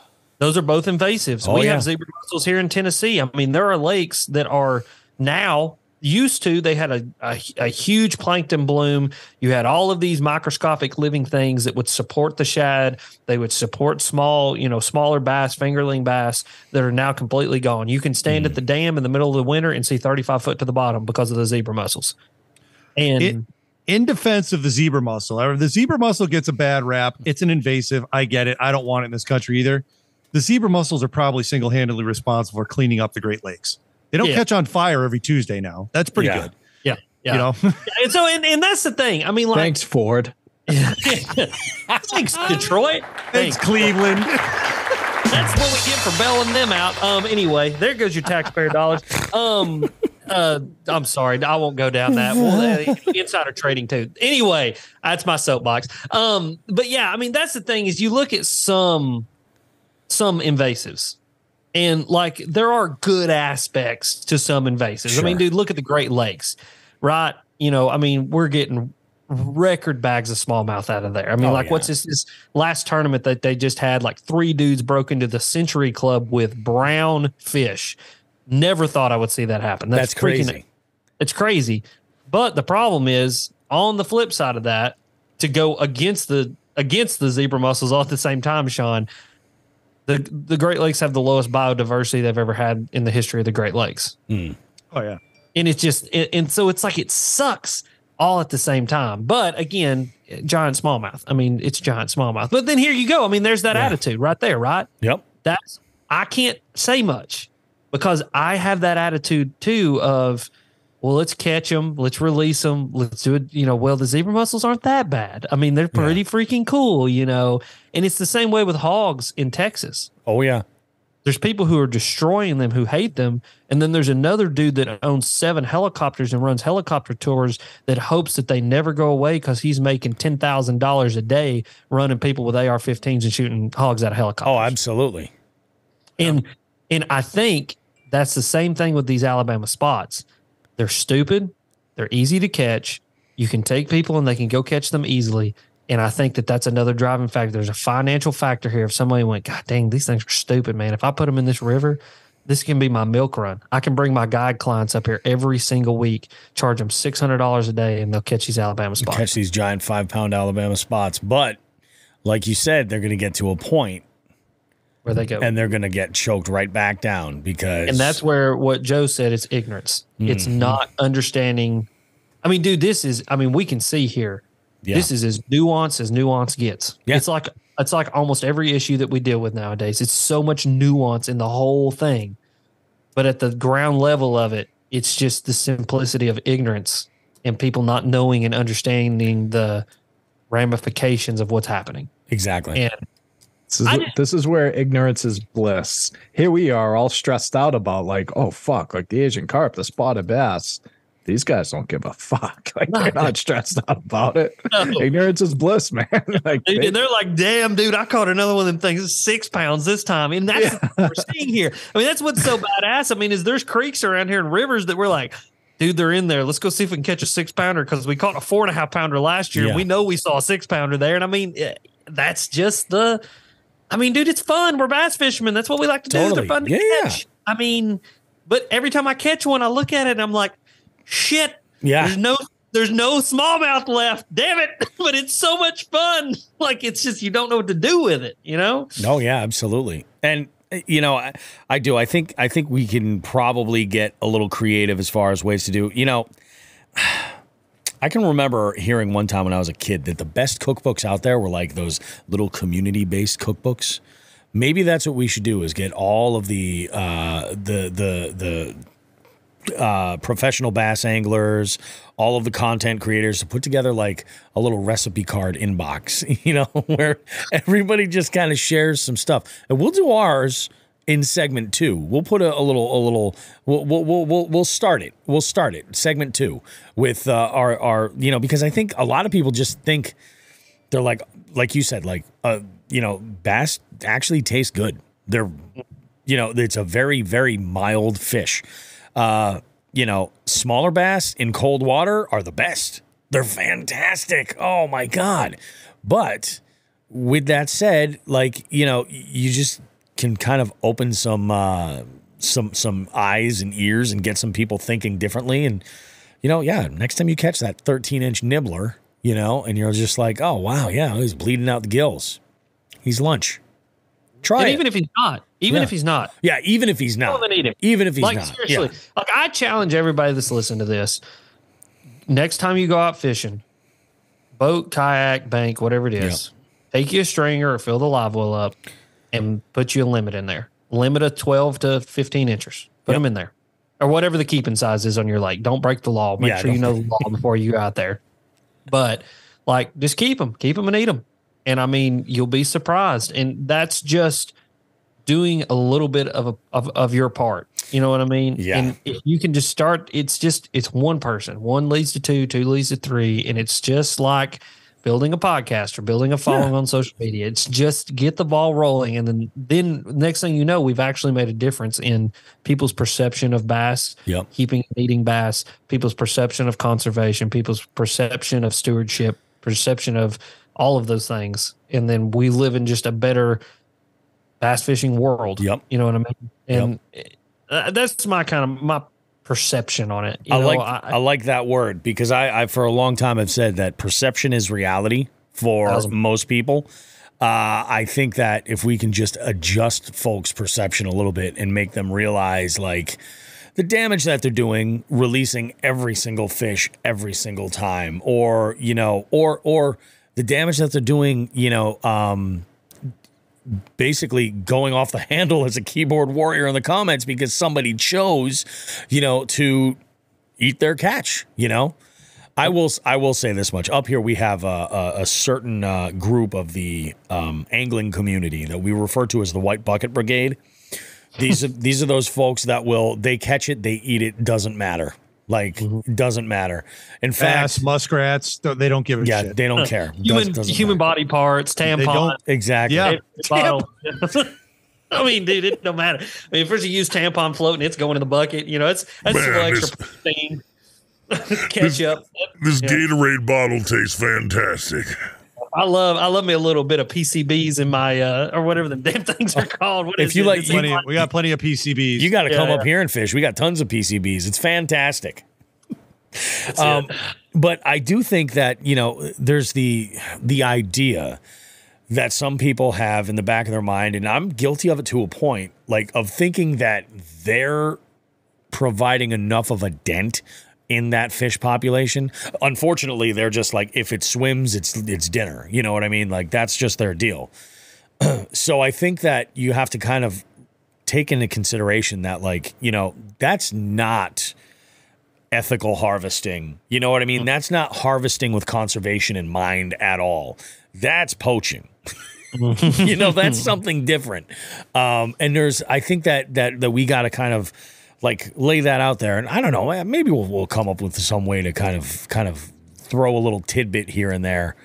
Maybe we'll do a little harvesting corner or conservation corner in the winter months. Corner, baby. I like that. Yeah. It's not a bad thing. It might be a good thing. And that's another ethical quandary that we're in right now. Not to go down a rabbit hole, but just throw that one out there. Yeah. Is a lot of. Did you like that one, Sean? Do you like my little? No, I'm coming in hot with something else when you're done. I'm so sorry. Okay. No, you're good. This happens on this show where I didn't know if ethical quandary got you that much. I'm thinking, damn, that redneck has got one hell of vocabulary.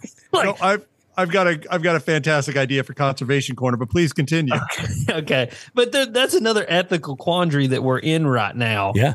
It is the perception of. So you've got state biologists who are begging you to keep a certain size of bass because no one keeps bass. Then you've got other biologists who are going, literally, tournament fishing has got to a point where there's so many people tournament fishing that, and this is in the South. This is a southern, maybe not as much up north because there's just not as much participation up there as there is here. But we've got to a point where certain lakes, they're looking and going, God, tournament fishing literally is making up for almost all of bass harvest. And it's you've got to start now almost looking at and asking the question of, looking at certain lakes like Douglas Lake around here, they changed the regulations and it's almost a slot limit now on keeping bass because they saw such a decline and such a small fish boom. And so now we've got this kind of slot on how you're supposed to keep fish. And so I don't know, dude, it's very interesting. It's just such a back and forth, man. Yeah. It's so nuanced. You know what I mean? But all at the same time, I don't want people to think you've got to remember, call your local biologist, call your local DNR and go, hey, I just want to ask you about keeping bass. And I can almost guarantee you they're going to be like, yes, please. Yeah, keep bass. Do it. Yeah, I'd love for you to keep some bass and make some tacos out of them. Do that. You know what I mean? Because they're begging for that to happen because it's only bass that have this PR problem. Did you look at any other species out there other than a trout and maybe a redfish in certain places? Dude, it's keep them and eat them. Almost every single thing. I mean, you name a species and people are like, oh yeah, those taste really good. Yeah. And the non-bass fishing specific public that consumes my content, dude, why didn't you keep those? Man, you don't keep and eat those. So you like keeping them and eat them, right? Like, so what's your favorite way to cook bass? Yeah. Those are the questions that I get asked.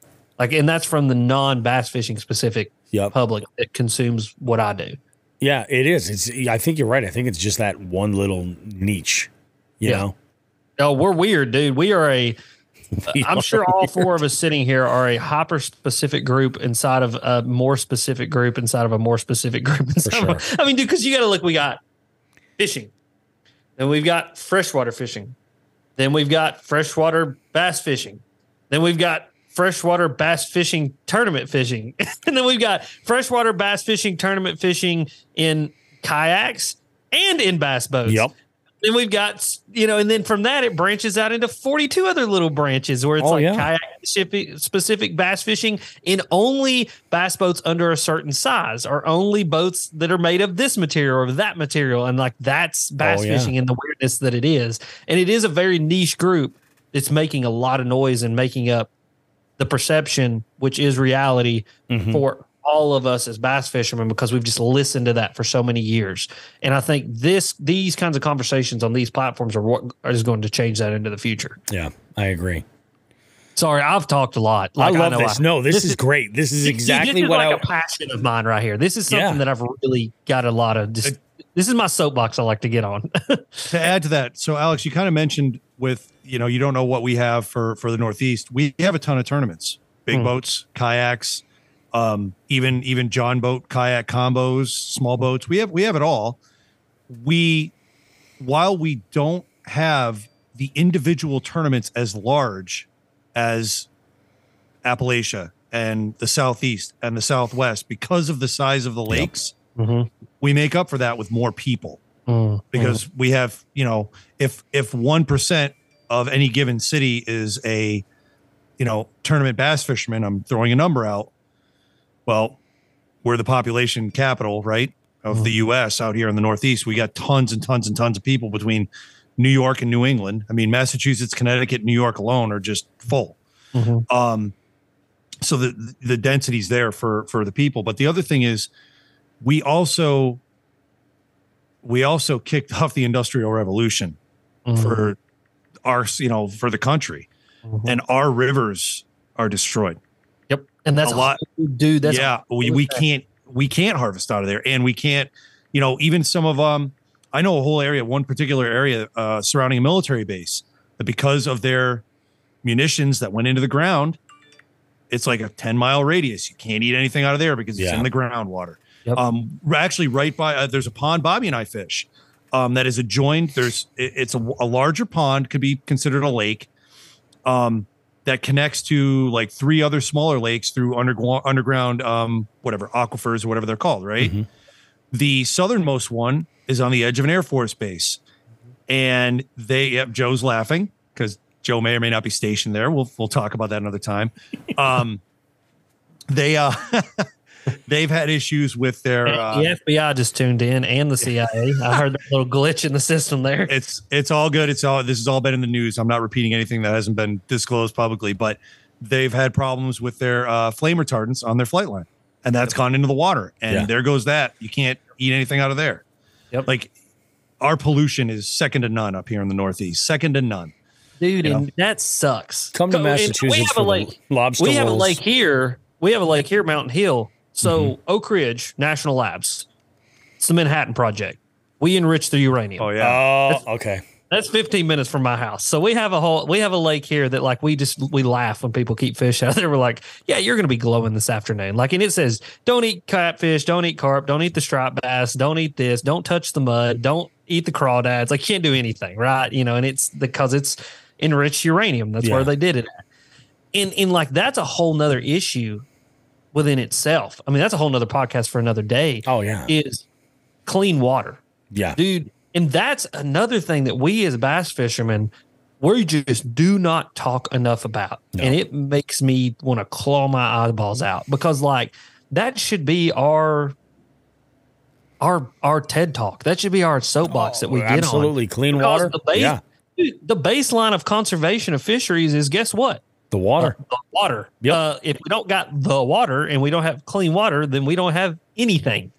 And so Yeah, dude. That's and you know, and it's kind of it's weird for me. Like I've never been up to that area of the country, so I always pass you guys right by, probably on purpose. Just kidding. Ohio, and then you guys. It's just like drive right through. No, I'm just kidding. But like I've always gone to like New York and Michigan, where it's like there's a lot of participation, but it's a lot of walleye and like panfish, and there's not a lot of bass participation.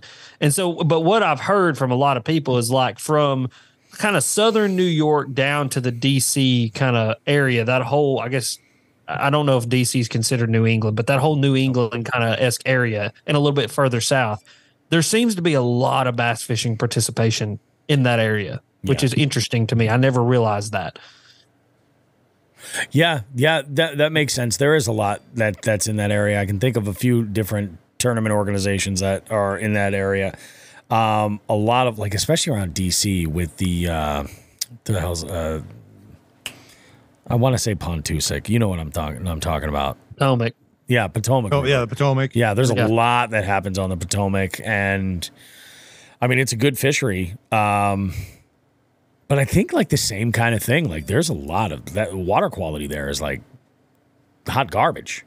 Yeah. And I mean, that's what like Robert Kennedy Jr., you know, that's what he did before he did anything. He was an environmental lawyer. Yep. And because of him, you know, the what's the river that runs through New York? The Hudson. Hudson. Yeah, he was in charge of cleaning up that bridge.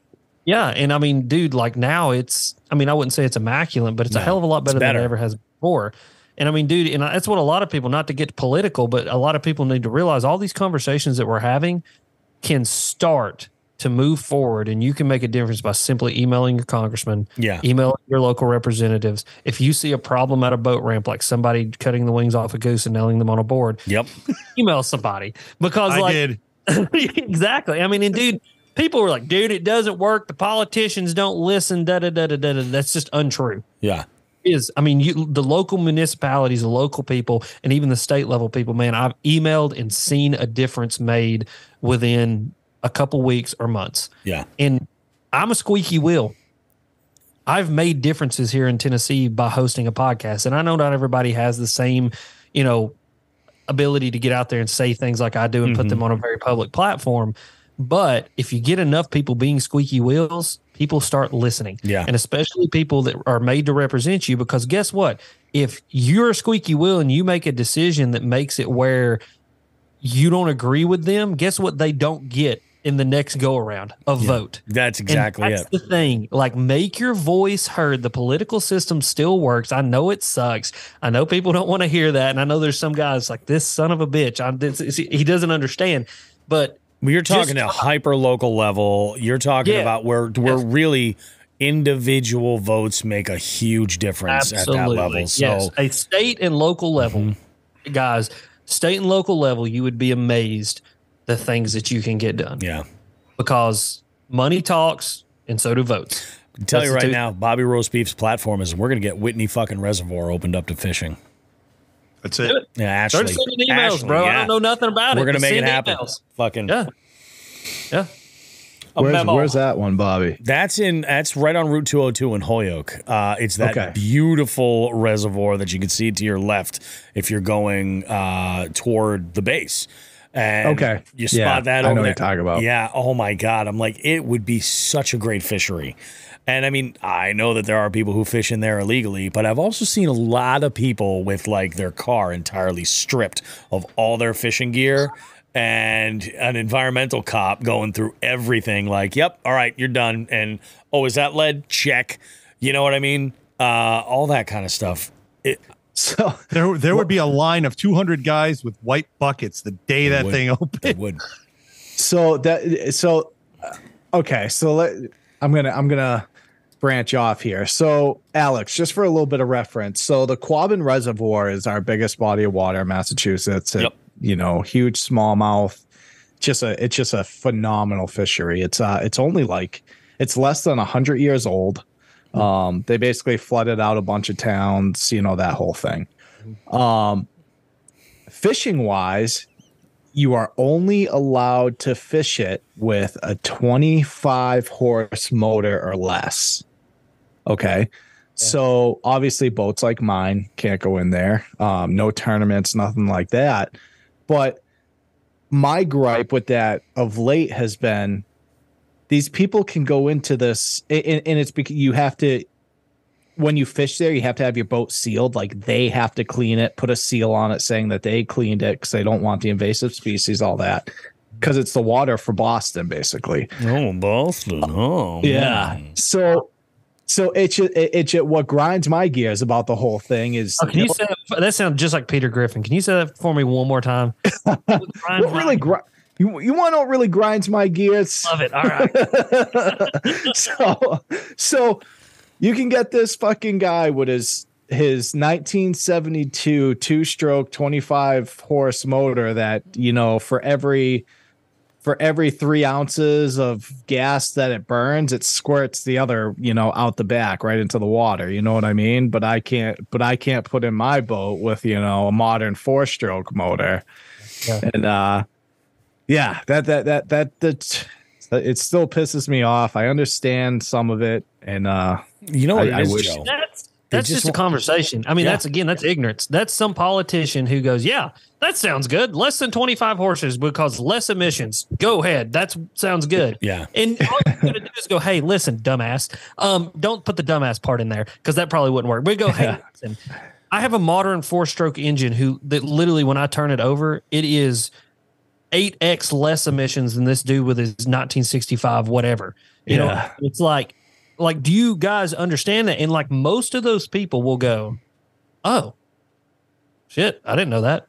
And they go, we can fix that. Yeah. And like, I can't tell you how many conversations I've had like that.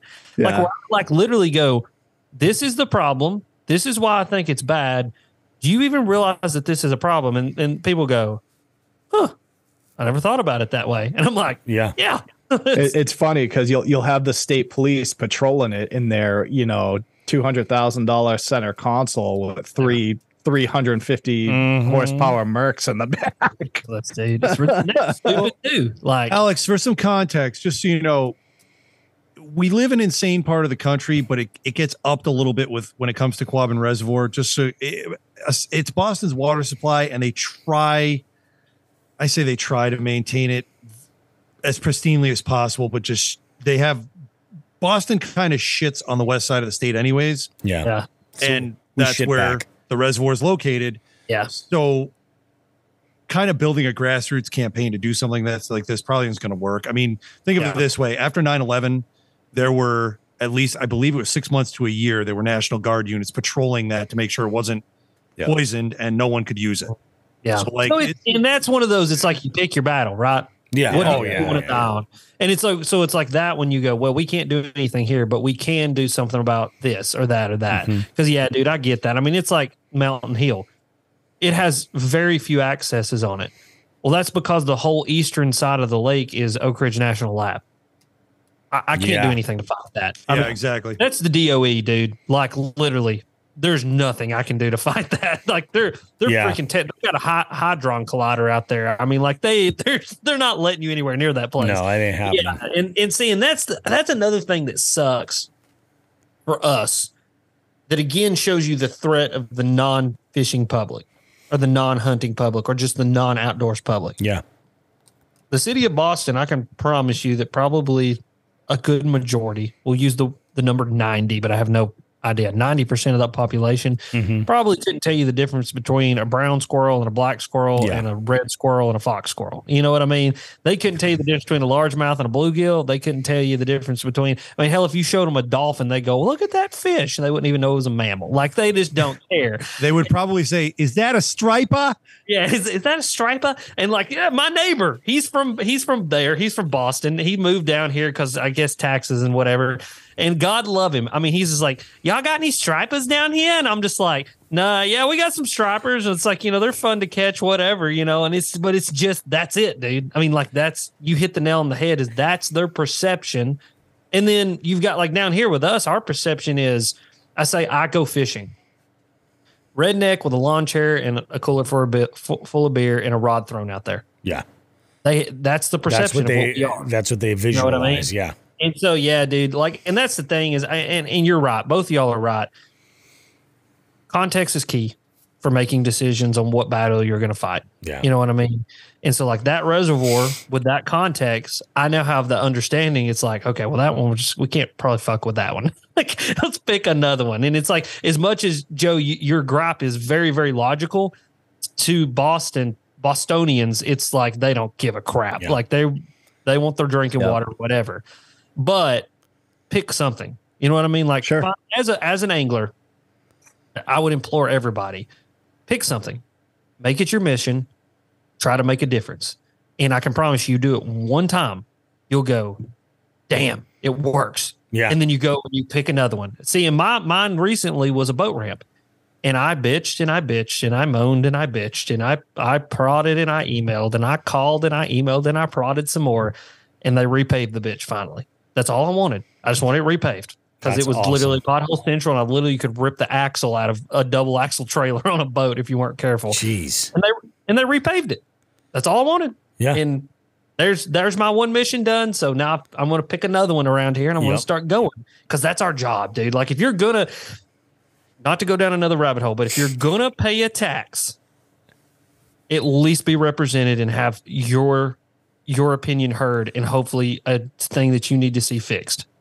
Because that wears me the fuck out about people. Yeah. Is like, you got these people, and I was the way for a long time. I work hard. I don't need the government's help. I don't need no damn assistance. David, I work 89 hours a week. I'm so damn wore out, I can't see straight. Yeah, dude, and they're also taxing you 25%, 30% on that shit, and you're not doing anything to have yourself represented or making any differences in your life to make yourself better. I'm not saying you need food stamps. I'm not saying you need gas cards. I'm not saying they need to pay your cell phone bill, but the least they could do is that politician could fucking sign a piece of paper to make sure that some chemical company is not dumping water into the river that you fish. Yeah. If you're going to be taxed, at least be represented. Like, America, fuck yeah. If you don't like it, you can suck our balls. All right, that's what I think. That might have been the perfect exclamation point for segment 1, Bobby. I think that's it. Couldn't be any better than that. I love that. Let's go ahead. We're going to regroup. Can you guys even believe that there is another segment to go on this show? Oh my God. But we got a good one for you guys. Don't go too far. We have much more with Alex. We're going to be going over our bait of the week segment here. I'll explain how all that's going to work. We were talking about our favorite baits, and we'll go over the specific terms of everything there. We have a little Just the Tip, a culinary Just the Tip, which I think is going to be really fantastic. In fact, I might add some music in post because I feel like it might be warranted. It might be warranted. You guys might get that. Might be a little surprise. And then we have an FTG for you today, guys. It's a lifestyle. Some of you know what I'm referring to. We'll see you in a bit. Don't go too far. Much more Jigs and Bigs coming up right after this. Hey, you. Yeah, you.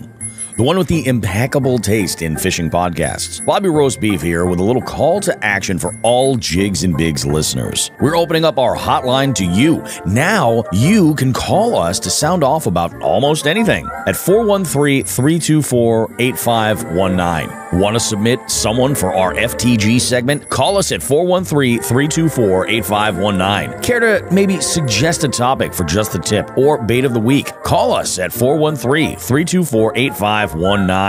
Maybe you just want to give us or anyone else a little shout out on the show, or you want to suggest a guest for the beef seat. You guessed it. Call us at 413-324-8519. The Jigs and Bigs hotline is there for you to leave a message with us 24/7. Just call 413-324-8519. Also, you can check that number in the notes of this podcast.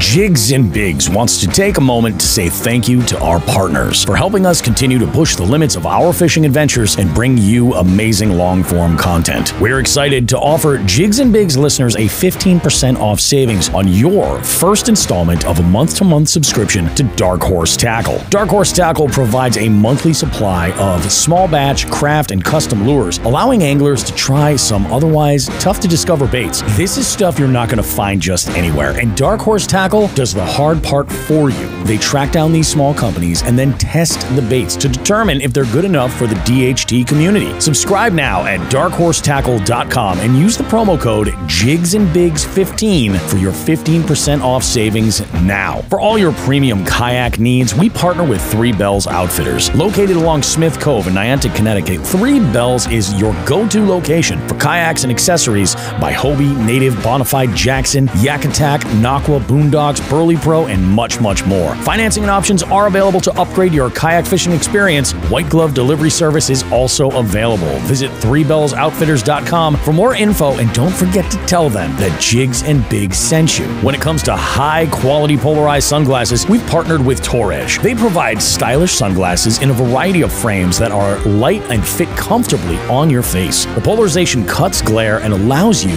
to see the whole picture, helping you identify what's below the water's surface. They have a 60-day risk-free trial, a lifetime warranty, and free shipping. Plus, you can save yourself 10% off with the code JIGSandBigs10 at checkout. Visit Toredge.com to check out their selection and lens options. Again, we cannot thank our partners enough for their support. Please consider supporting them and supporting the show in the same process.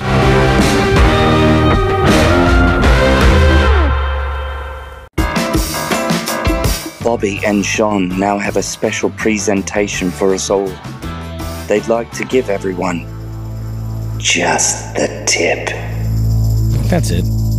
Just the tip. That's all you need. That's it. That's a little bit. You need. But we are a podcast that believes in going forward with a theme and giving you guys news that you can truly use. So we think that just to kind of put our money where our mouth is in terms of this talk of conservation, of harvesting fish for the betterment of the species in general and the fishery and, well, let's be honest, your dinner table. Sean is so gracious that he is going to share with us a detailed recipe for his famous bass pizzas. And I'm going to go ahead and start a little bit of what I'm going to call kitchen-y music, Sean. You go ahead and tell the fine folks how to make a delicious bass pizza. Should I be speaking in like the worst Italian accent that I can muster? Baba da boopy? Yeah. Hey, we got a cook of the bass pizza. All right, everybody. We're leaning into this one today. We're going to do the bass pizza recipe. Of course, you can make it with any whitefish, but we've been talking, eating bass all episode. Why the fuck not? Let's keep going. You obviously need some filleted bass. Easy enough. Go out, catch some, cut them up, fillet, no scales, please. Get your bass ready. Wash it off, for God's sake. Make sure there's no parasites in it, for God's sake. With the bass, you're going to need some olive oil, some salt, some pepper. Now, when I cook this, I tend to have 2 cast iron pans ready to go on my grill when I'm camping. The first pan I use for frying up the bass. So obviously, it's just like any other whitefish. You cook it till it's flaky. And then what I do is I take my spatula and I actually cut it up. It's got the salt. It's got the pepper on it. I don't put a ton of oil in there just to, heat up the bottom of the pan to keep it from sticking. Don't burn it. Easy enough. Bobby, do we have any more instructions we should be putting on this fish cooking? I think that probably covers everything, right? Yeah, Make sure the bass is flaky, little pinch of salt, pinch of pepper. Yeah, the pinch of salt, pinch of pepper, a little bit of garlic powder is not the end of the world. Yeah, well, I don't put garlic powder on there for a reason. We'll get into that in a second. Oh, all right. So salt, pepper, oil, your fish, cook it properly. For God's sake. Yep. Alex is giving us the chef's kiss there. We're good to go. Once the bass is cooked, put it on a plate, put it aside. Next, you're gonna take that burner that's going. You're gonna put your cast iron pan on, your other one, and you're gonna put down. I use wraps. I don't use pre-made pizza crust, although you can, but you got to find a thin crust. If it's frozen, make sure it's thawed prior to this. What I do is I put down that pizza crust. Again, I use like a wrap, and I will put a little bit of olive oil on there, and then at your discretion. All right. Now I make this 2 ways. I make this for normal humans where I don't put a shit ton of garlic. And then my vampire hating friends that I camp with want to stink out every vampire in America so that the Transylvania smells it. So I have to make this 2 ways. So yeah, you got to judge the amount of minced garlic you want to put on there. And at this point, I'm older, I'm lazy. I use the squeezy tube of minced garlic. I put enough on there, spread it out with the oil. The next thing you're going to put on there is a thin layer of like a 4-cheese Italian mix. You can use mozzarella if you want, maybe throw a little cheddar in, whatever. But I'm going to go ahead and be a prostitute right now. Vermont's finest cheese, Cabot. Preach. Buy yourself some Cabot 4-cheese Italian. I throw a little layer of that on there. Let it melt a little bit. That's when you throw some of the bass on. Spread it out around the pizza. And then I throw some chopped red onion on there. Cover it with another layer of the 4-cheese Italian, and then I sprinkle some Italian seasoning on there, some basil. What else is in that Italian seasoning you can buy at fucking Walmart? Bobby? Usually it's a little bit of basil, a little bit of oregano. Yeah, oregano Lots too. Of times. Yep. That's and throw that on there, and then I cover my cast iron pan and let it cook. Cut it up and eat the fuck out of it. Bobby is eating this. Bobby, what is your opinion on this recipe of mine? This is it's delicious. It's unbelievably light, which is really nice, especially like, when you're camping, like in the summer or something like that. You don't want a super heavy meal. It's very shareable. And the thing is about bass is that it's such a mild fish that even folks that claim and swear up and down, I don't like fish, they would love this 100%. It's really, really fantastic. It's a great way to eat largemouth. I would like to add the People's Chorizo option, which means whatever your maximum garlic amount is, you triple it, and then you burn the fuck out of the bottom of the crust, and that is the way Nelson likes his pizza. He likes a little bit of char on that crust, and he likes a lot of char. I'm not against that. It's all char. He's like, the darker the better. He doesn't give a shit. Fair enough. Well, so give that a try, Bobby. We should probably. Maybe I could post that up somewhere. I'll fire you the I'll fire you that on and you can throw it up on Instagram for everyone to try out. And again, if they don't want to eat the bass, eat another whitefish. Use some cod. Use some crappie, some pollock, some crappie, some perch. We've used perch, yellow perch for that. Oh, perch is wonderful. Actually, I throw in white perch in there too. Yep. If you actually carp and you want to help with that invasive, Asian carp are actually really, really good. I've heard that before. Bluegill I've used. Snakehead. Snakehead, yeah, they're good. Snakehead's supposed to be delicious. One thing I will recommend to anyone. Neighbor's dog, the other one. Yeah. There you go.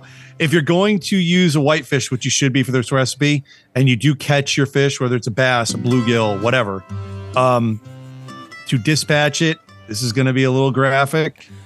You're going to want to bleed it out. So what I do is I sever, if we catch, whoever catches a fish, severs the fish's throat, and then throws it in the ice box once it's bled out a little bit. Because if you don't, the flesh will, it'll have blood still coming, going through it, so it'll look a little dirtier. It doesn't really affect the taste. And if you don't want to do that, little redneck tip, have your cooler, throw them in the ice. It'll suck all the blood. It sucks all the blood into the center of the body and into the gills, and it's the same, basically the same thing. Now, bleeding them, there's no, substitute to actually bleeding them. Yeah. But a bucket of ice will do about damn near the same thing. So, I bleed. Savage and do the Gollum and just bite the neck or rip the stuff out and spit it out. That's what Joe does. I've seen that. It's horrible. I don't recommend biting Mall Santas. It works for me. My precious. He yells my precious, and that's it. Sings a little fish song, beats it on a rock. It's all good. The fish too. Wow! Hey! Oh!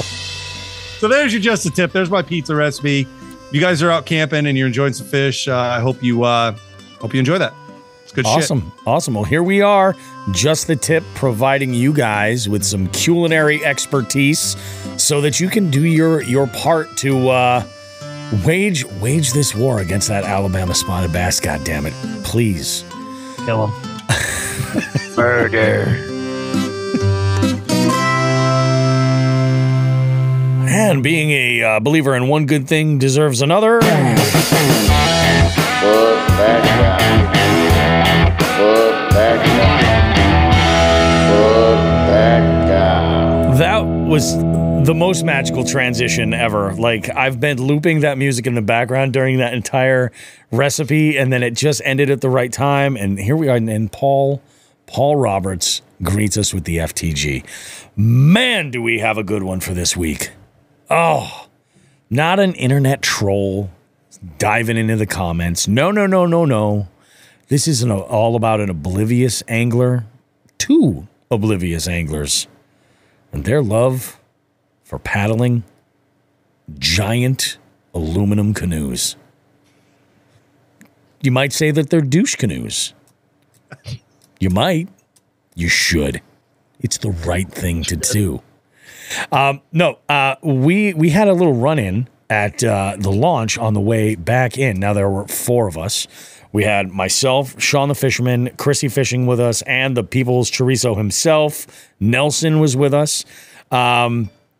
We were basically just kind of, getting our... I was actually the last one to arrive because I wouldn't give up on that jig bite, damn it. Would not give up. But I was the last one to arrive over at the I'll use air quotes here, the ramp, which was just a sandy slope with some rocks.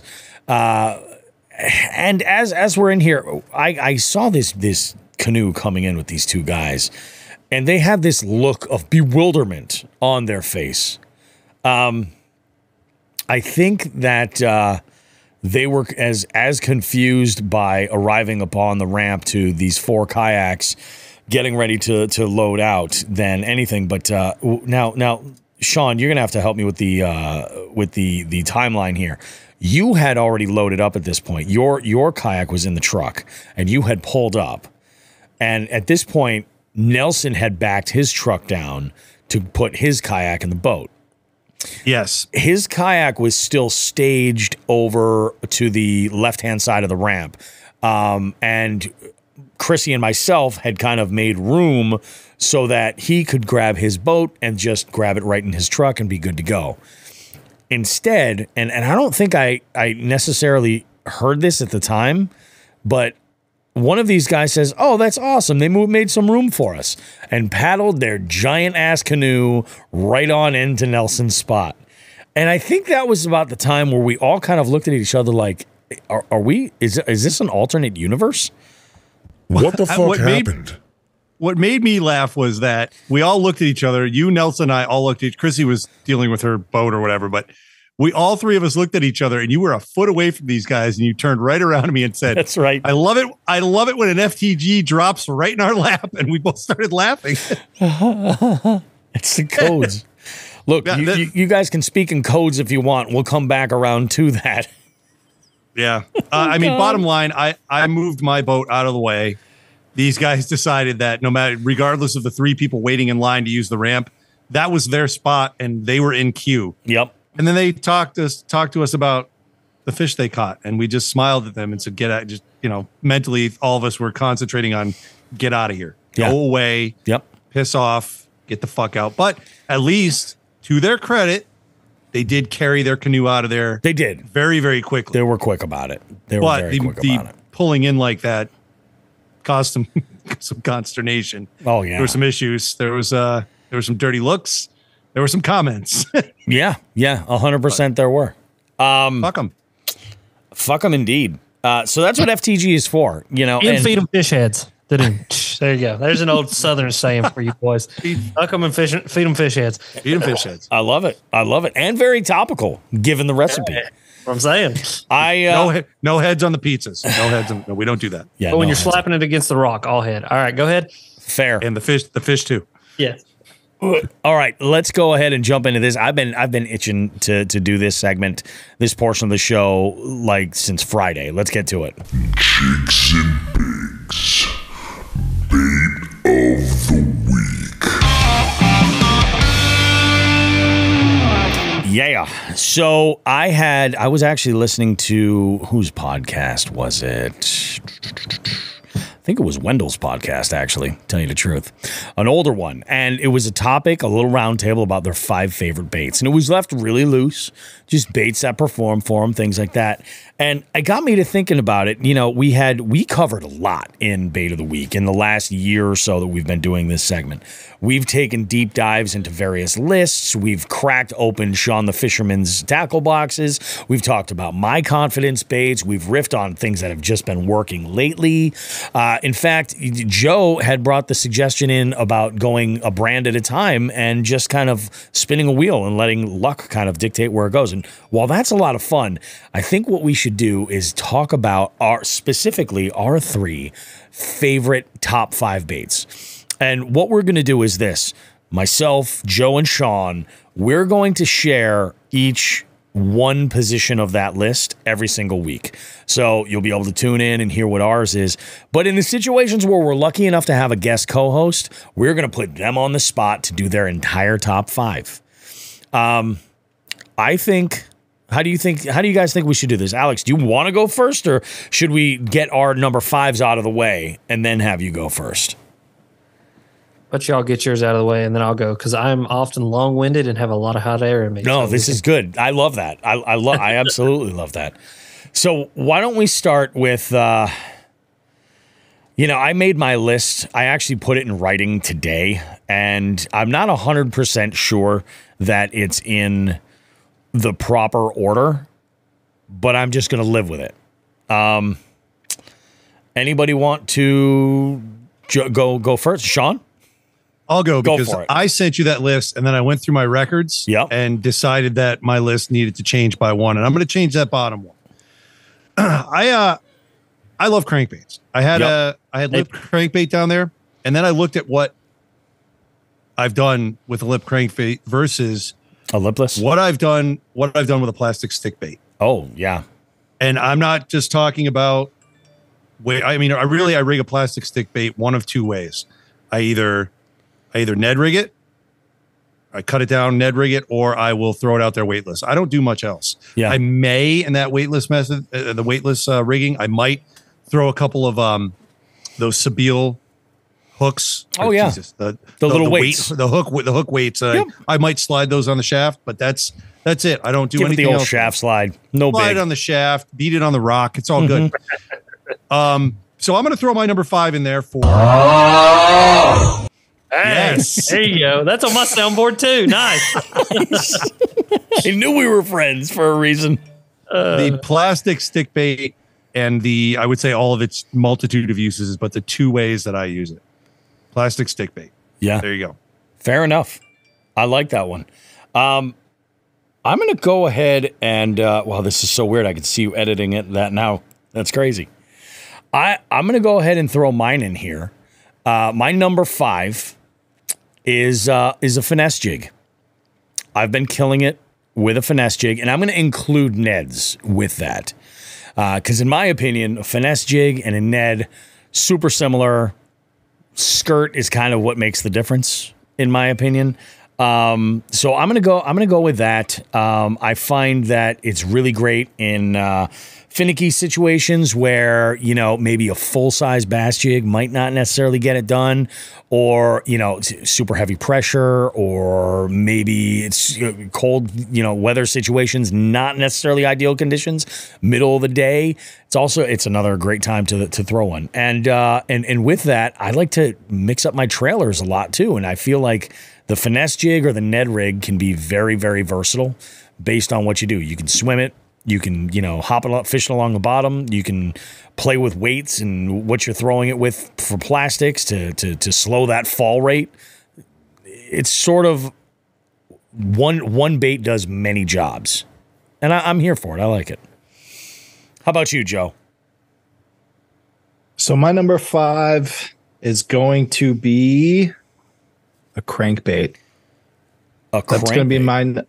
That's going to be my number 5. And with crankbait comes, all different ways to use it. It's not, I use everything from a square bill to, a deep crank, I'm talking like DT, 10s to 18s to, a favorite thing for me to do in the summer is to drag a deep crank, up a ledge onto some rocks.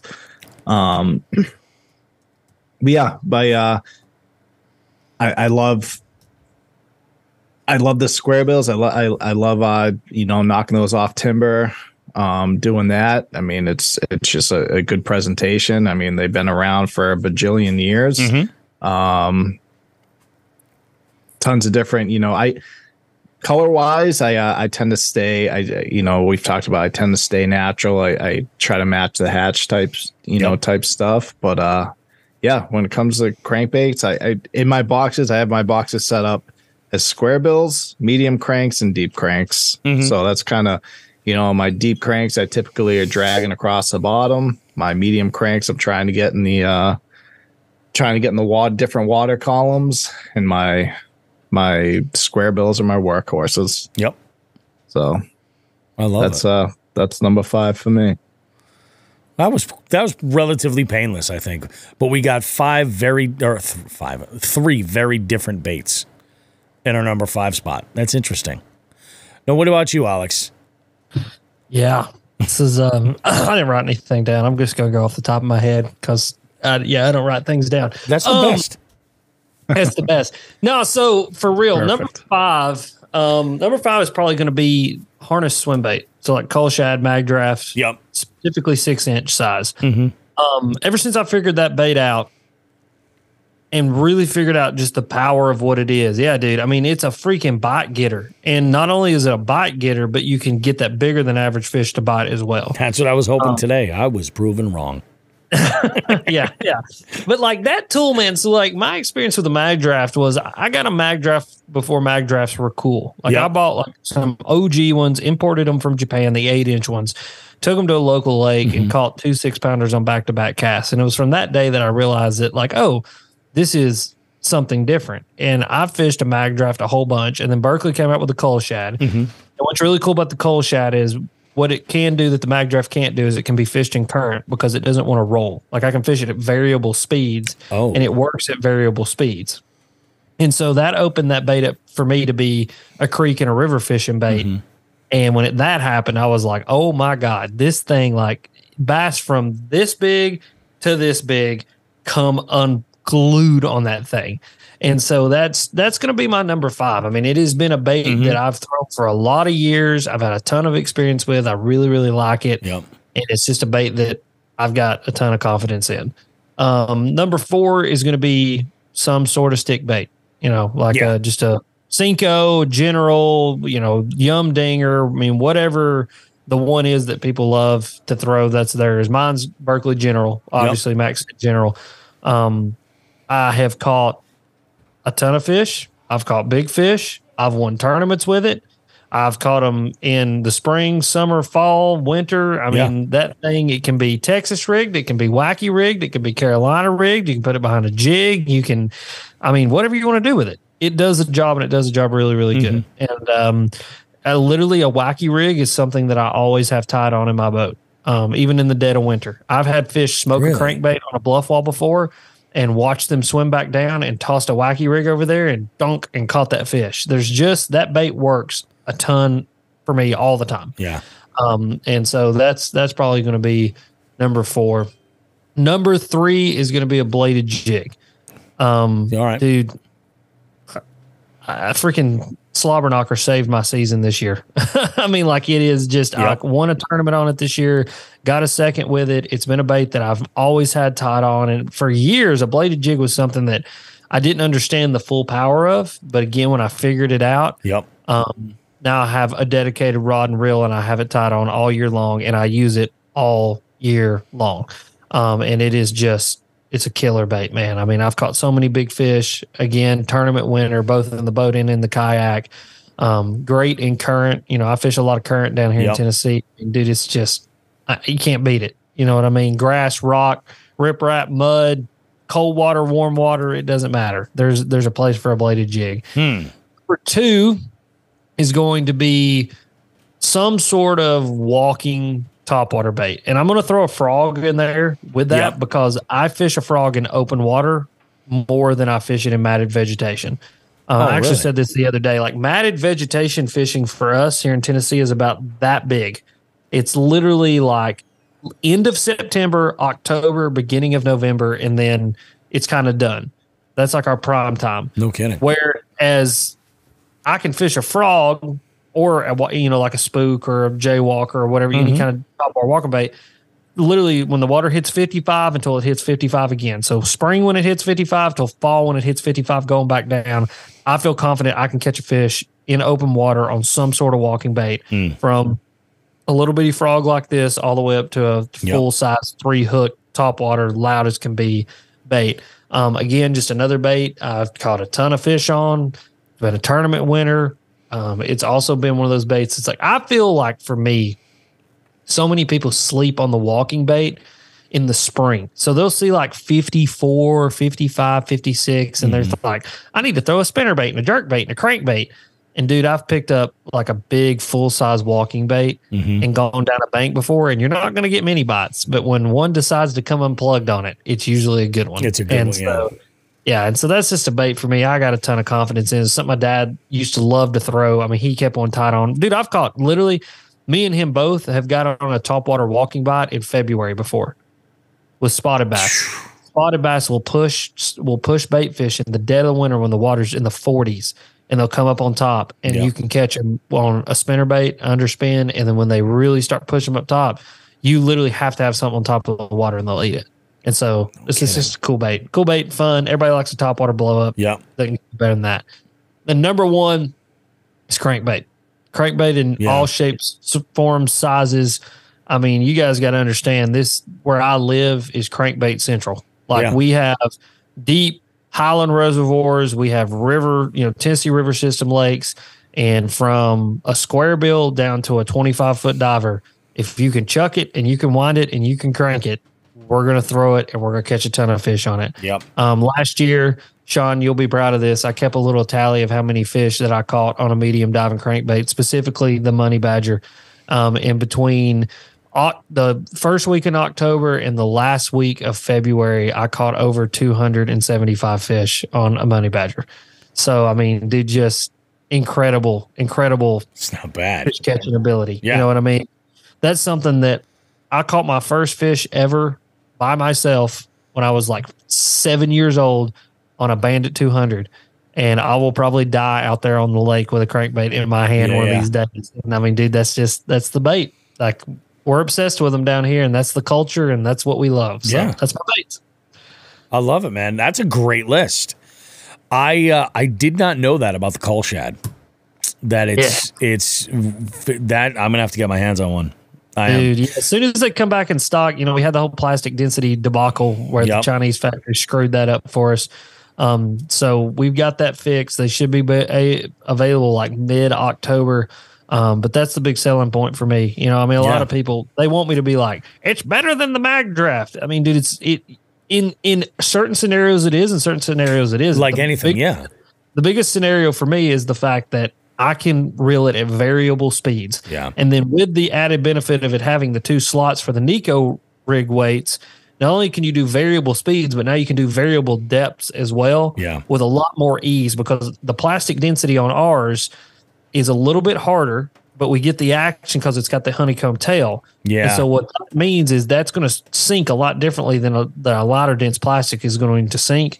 And so you can put a couple weights in the bottom of that thing and fish it at 15, 20 feet deep effectively, but then pull them right out and be like skimming it over logs and stuff in a flowing river. And literally, if you can keep a visual contact with that bait, you can vary your reel speeds and just make that thing go through current. And it's crazy because one thing that I've seen, and it happens around here, a lot of these rivers and creeks are full of gizzard shad and threadfin. Yep. And those gizzard shad will get in that current, and they like do this thing where they almost like get in there and they're like trying to stay upright, and they like kind of just go down with the current and kind of tumble through it. And as soon as they wash out in those bottoms where that current washes out, there's fish just sitting there that'll roast them. And so what I do with that cull shad is I throw it up in those current seams and wash it down and able to keep it upright. And as soon as it washes down into that wash, they come up and just knock it right in the freaking hook harness and right in the head. And dude, it's just a super effective bait, man. No kidding. Yeah, I'm gonna have to play around with that. Yeah, it's awesome. I love it. I love it. Yeah, Joe and I had this year we had gotten into mag drafts a little bit. I think we each bought a handful of 8s and a handful of 6s. I was throwing a 6 today. And I throw it on my heavy rod, the same rod that I throw like buzzbaits and frogs on, but I swap out the reel for a 5-speed reel because it is so sensitive with like my swim bait reel for the 8s. I have an 8-speed reel.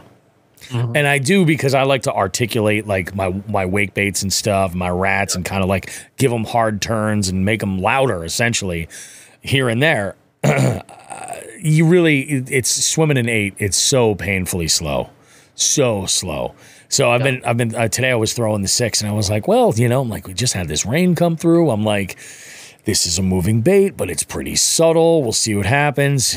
Yeah, I gotta make it a point to throw it on.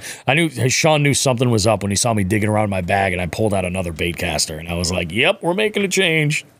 I like it.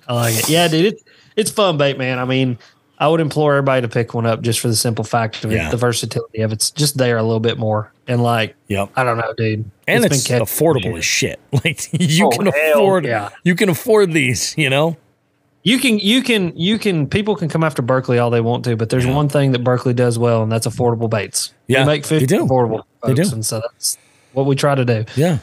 No, I love it, man. That is freaking awesome. We're humming along now. We came in hot with our first segment. That was some heavy duty shit. We got a little something for everybody in segment 2, and we're gonna wrap things up, guys. In our next segment, we will see you with much more jigs and bigs coming up just after this. Hey guys, Bobby Roast Beef here from Jigs and Bigs. If there's one thing I can't stand spending money on, it's on something that's not versatile, something that I can't get a lot of use out of. I want to talk to you about Frost Buddy. What Frost Buddy is it's one of those can coolers. I've seen these before. In fact, I have some that are limited to only fitting one specific size of can, like a standard 12-ounce can. I stumbled onto Frost Buddy, and I was blown away with it. So versatile. Fits standard cans, tall cans, slim cans, and even 12-ounce bottles. And the magic is the insert fits all of these items in various stages within the insert. And when you take that out, you can fit a full 16-ounce tall boy can. In fact, it even doubles down on being versatile with the coffee lid. And on my recent trip to Chickamauga, I had a field day with this thing. I was throwing beer cans in it. I'd have coffee in the morning. On the drive, I was throwing in all different sizes of cans for different canned coffee products to keep me awake on the long drive back. The thing was amazing. So I recommend you check out Frost Buddy. If you're in the market for either a travel cup for your coffee or a can cooler at all, either one of those, check it out. For the money, you cannot go wrong. What I've done is this. In the show notes for this podcast you're listening to right now, if you look there, you'll find a link to Frost Buddy where you can get yours. And not only can you go and get your Frost Buddy there, but you can help out the show as well. Go and visit that link in the show notes to this podcast. Check out a Frost Buddy. Tons of colors, tons of patterns, all kinds of great stuff. And it's a great spot to put your Jigs and Bigs sticker too. Take it from me, Bobby Roast Beef. You're going to get the most versatility out of this one product, probably out of anything you're ever going to buy, especially for anything that you're drinking. Frost Buddy. It works for me. I'm a happy guy.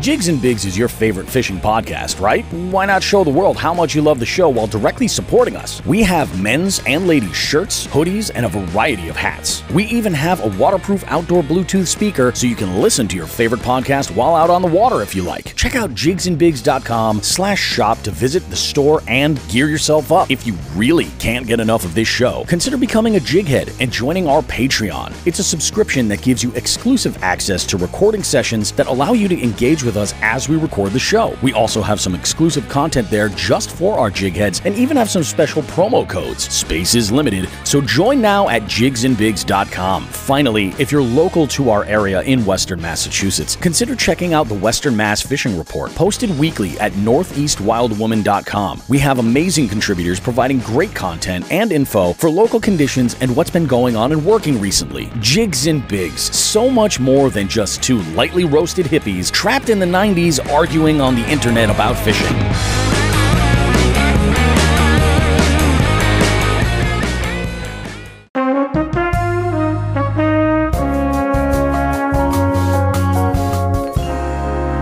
Alrighty, guys. What an amazing show. We had such a good time with Alex. This is great.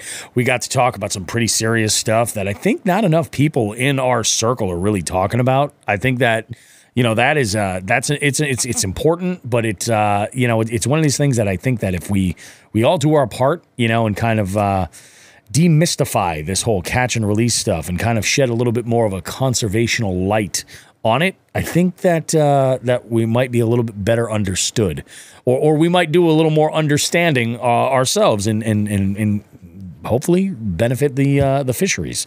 That's the plan. We also learned about what exactly a douche canoe delivers. 2 douches, not just 1, but 2. We got a great recipe for bass pizzas. So if you want to do your part to conserve a little bit, make yourself a bass pizza. You deserve it.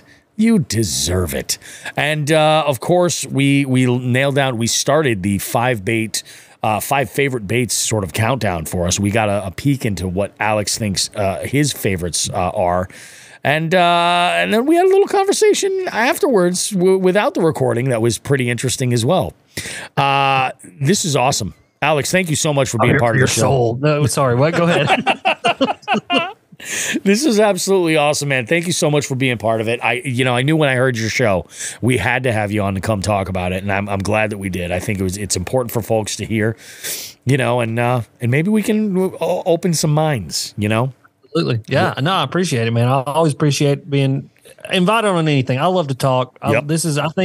I think these sorts of conversations, and I think this form of media is how we hash out a lot of things that we've got going on right now. Yeah, I agree. These conversations are way too nuanced and way too complex to have 15-minute or 15-second sound bites. Yeah. These are hour and a half long conversations. And so to be able to come on here and talk to you guys, yep. Have different perspectives from a different part of the country, perspectives from different fisheries, from different, we got into the whole thing about Boston and the clean water. I mean, those are things that I didn't know. Yeah. Oh, yeah. Being a former educator, my goal is to be a lifelong learner. And so now I understand an issue in a part of the country that I never understood. And so now I can understand how to shape my perception even more to help educate more people outside of my realm of existence down here in old East Tennessee. So I really enjoyed it, man. Friggin' awesome, man. Unbelievable. Sean, how are you feeling over there? We'll go listen to some Peace Frog. I do not want to listen to Peace Frog ever again. No, I'm good. Come on, baby, catch my fire. No, Peace Frog is blood in the streets, up to ankles. We don't want that. Blood. That's just horrible in itself. Blood in the streets up to my ankles. I mean, that's terrifying. Yep. No, this was a fantastic show. Thanks for Alex for coming on and sharing with us. This was a blast. Hope to hear from you again. And if not, maybe we'll visit you at your place. Yeah. 1000%. Y'all boys are welcome. I'm booked for the rest of the month, but I got October to look into, so we're going to book a date. Let's do it. Hey, I love it. As long as before it gets cold. I got basketball. I got kids to yell at. Like Joe's yelling at his right now. Exactly. What are you doing? Get in bed, Emma. Oh, I remember having young kids like that. My goodness. I'm glad that's over. Yeah. Oh, it's something. It is something. Anyway, guys, heads up that we got Jigs and Bigs live shows that are coming up. That is all happening in 2024. We got the 200th episode. We got a couple of fishing expos and sportsman's expos in the month of February. These are not just in New England. One of these, we're heading out to the Midwest. We're going to go see what Columbus, Ohio is made of. I've heard good things. We'll find out. We're going to be out there with the Dark Horse Tackle crew. Of course, want to give a shout out to our patrons, our jig heads. Apologize about the lack of live stream for this week's show. If you made it this far, and I assume you guys probably got the message. Yeah, the streaming platform we use kind of took a shit, so we had to record this whole thing on Zoom. So hopefully you guys enjoy this, and maybe because you didn't watch it live, we didn't watch how the sausage got made, maybe now this will kind of spike our listens. Who knows? We'll see what happens. See what that has to do with the algorithm. You should have said our live stream platform took a shit. Yeah, that really. We had some echoing issues. We had some big time echoing issues. We'll see if we can get that worked out hopefully by next week. And I'm going to be looking at alternate platforms if we can't. So thank you guys. We appreciate you. You guys go ahead and make sure that you're tagging us in your fish pics if you're posting them on Instagram or on Facebook. Again, a big thank you. We got a giveaway happening on our Facebook for our Facebook followers. We're at 35K over there, and that feels pretty good to say. I really, really like that. So you guys go ahead and make sure you enter that giveaway on our Facebook page. We've got all kinds of good stuff coming and some giveaway stuff for those live shows that you can be a part of. All that coming in the future for Jigs and Bigs. Again, Alex, thank you so much. Do you have anything you want to plug coming up? Something that there's something going on that you want to plug, or if you want to plug any of your companies you work with or anything, go for it. Yeah, man. Alex Road Fishing for everything. Just go type that in on Google. My ugly face will show up. You can go follow me on Instagram, YouTube, TikTok, Facebook. I got the podcast, obviously, Alex Road Fishing Podcast on every platform that you can go listen to it on. New video just dropped of the recording of this podcast of my new rig, so you guys can go check that out. And then other than that, man, I'm just doing my thing, making content, making videos, fishing some tournaments. Frog fishing is about to pop off. It's about to be fall here in East Tennessee, and I'm excited. So that's what we got going on. That's awesome. I don't know if I told you this, Alex, but I got a cousin who just bought a house near Douglas. Really? Yeah. And he keeps telling me, he's a bass fisherman, and he keeps telling me, he's like, he heard about the trip to Chickamauga, and he was like, dude, if you're ever going down there, he's like, just let me know. And I'm like, oh, I'm going to be going back. Don't worry. 30 minutes from my house. This is going to be happening. You got to, dude, 30 minutes from the house. You need to come down here in the spring and go fish Douglas, and then we'll go fish Chick, and we'll just go have a good time, man. Hell yeah. I'll bring the gummies. Have a good one, guys. I appreciate you. Oh, what do you got, Sean? Bobby, I don't know how we forgot this. The Jigs and Bigs September tournament registration has been open since the 15th. Yeah. Will be open till the 8th of September. Nationwide, multi-species, jump in if you can. Kicks off this weekend. Still going to be the legacy rules. Haven't made any rules changes. Jump on, and let's welcome fall the right way with a shitload of fish. A shitload of fish. Shitload. Is that a cubic shitload or just a normal shitload? Just shy of an ass load. Ah, gotcha. Okay, that's a lot of fish. You guys have a good one. Tag us in your picks. We will see you. Thank you so much. That's the wrong button. I'm just going to let it happen. I'm just going to let it happen.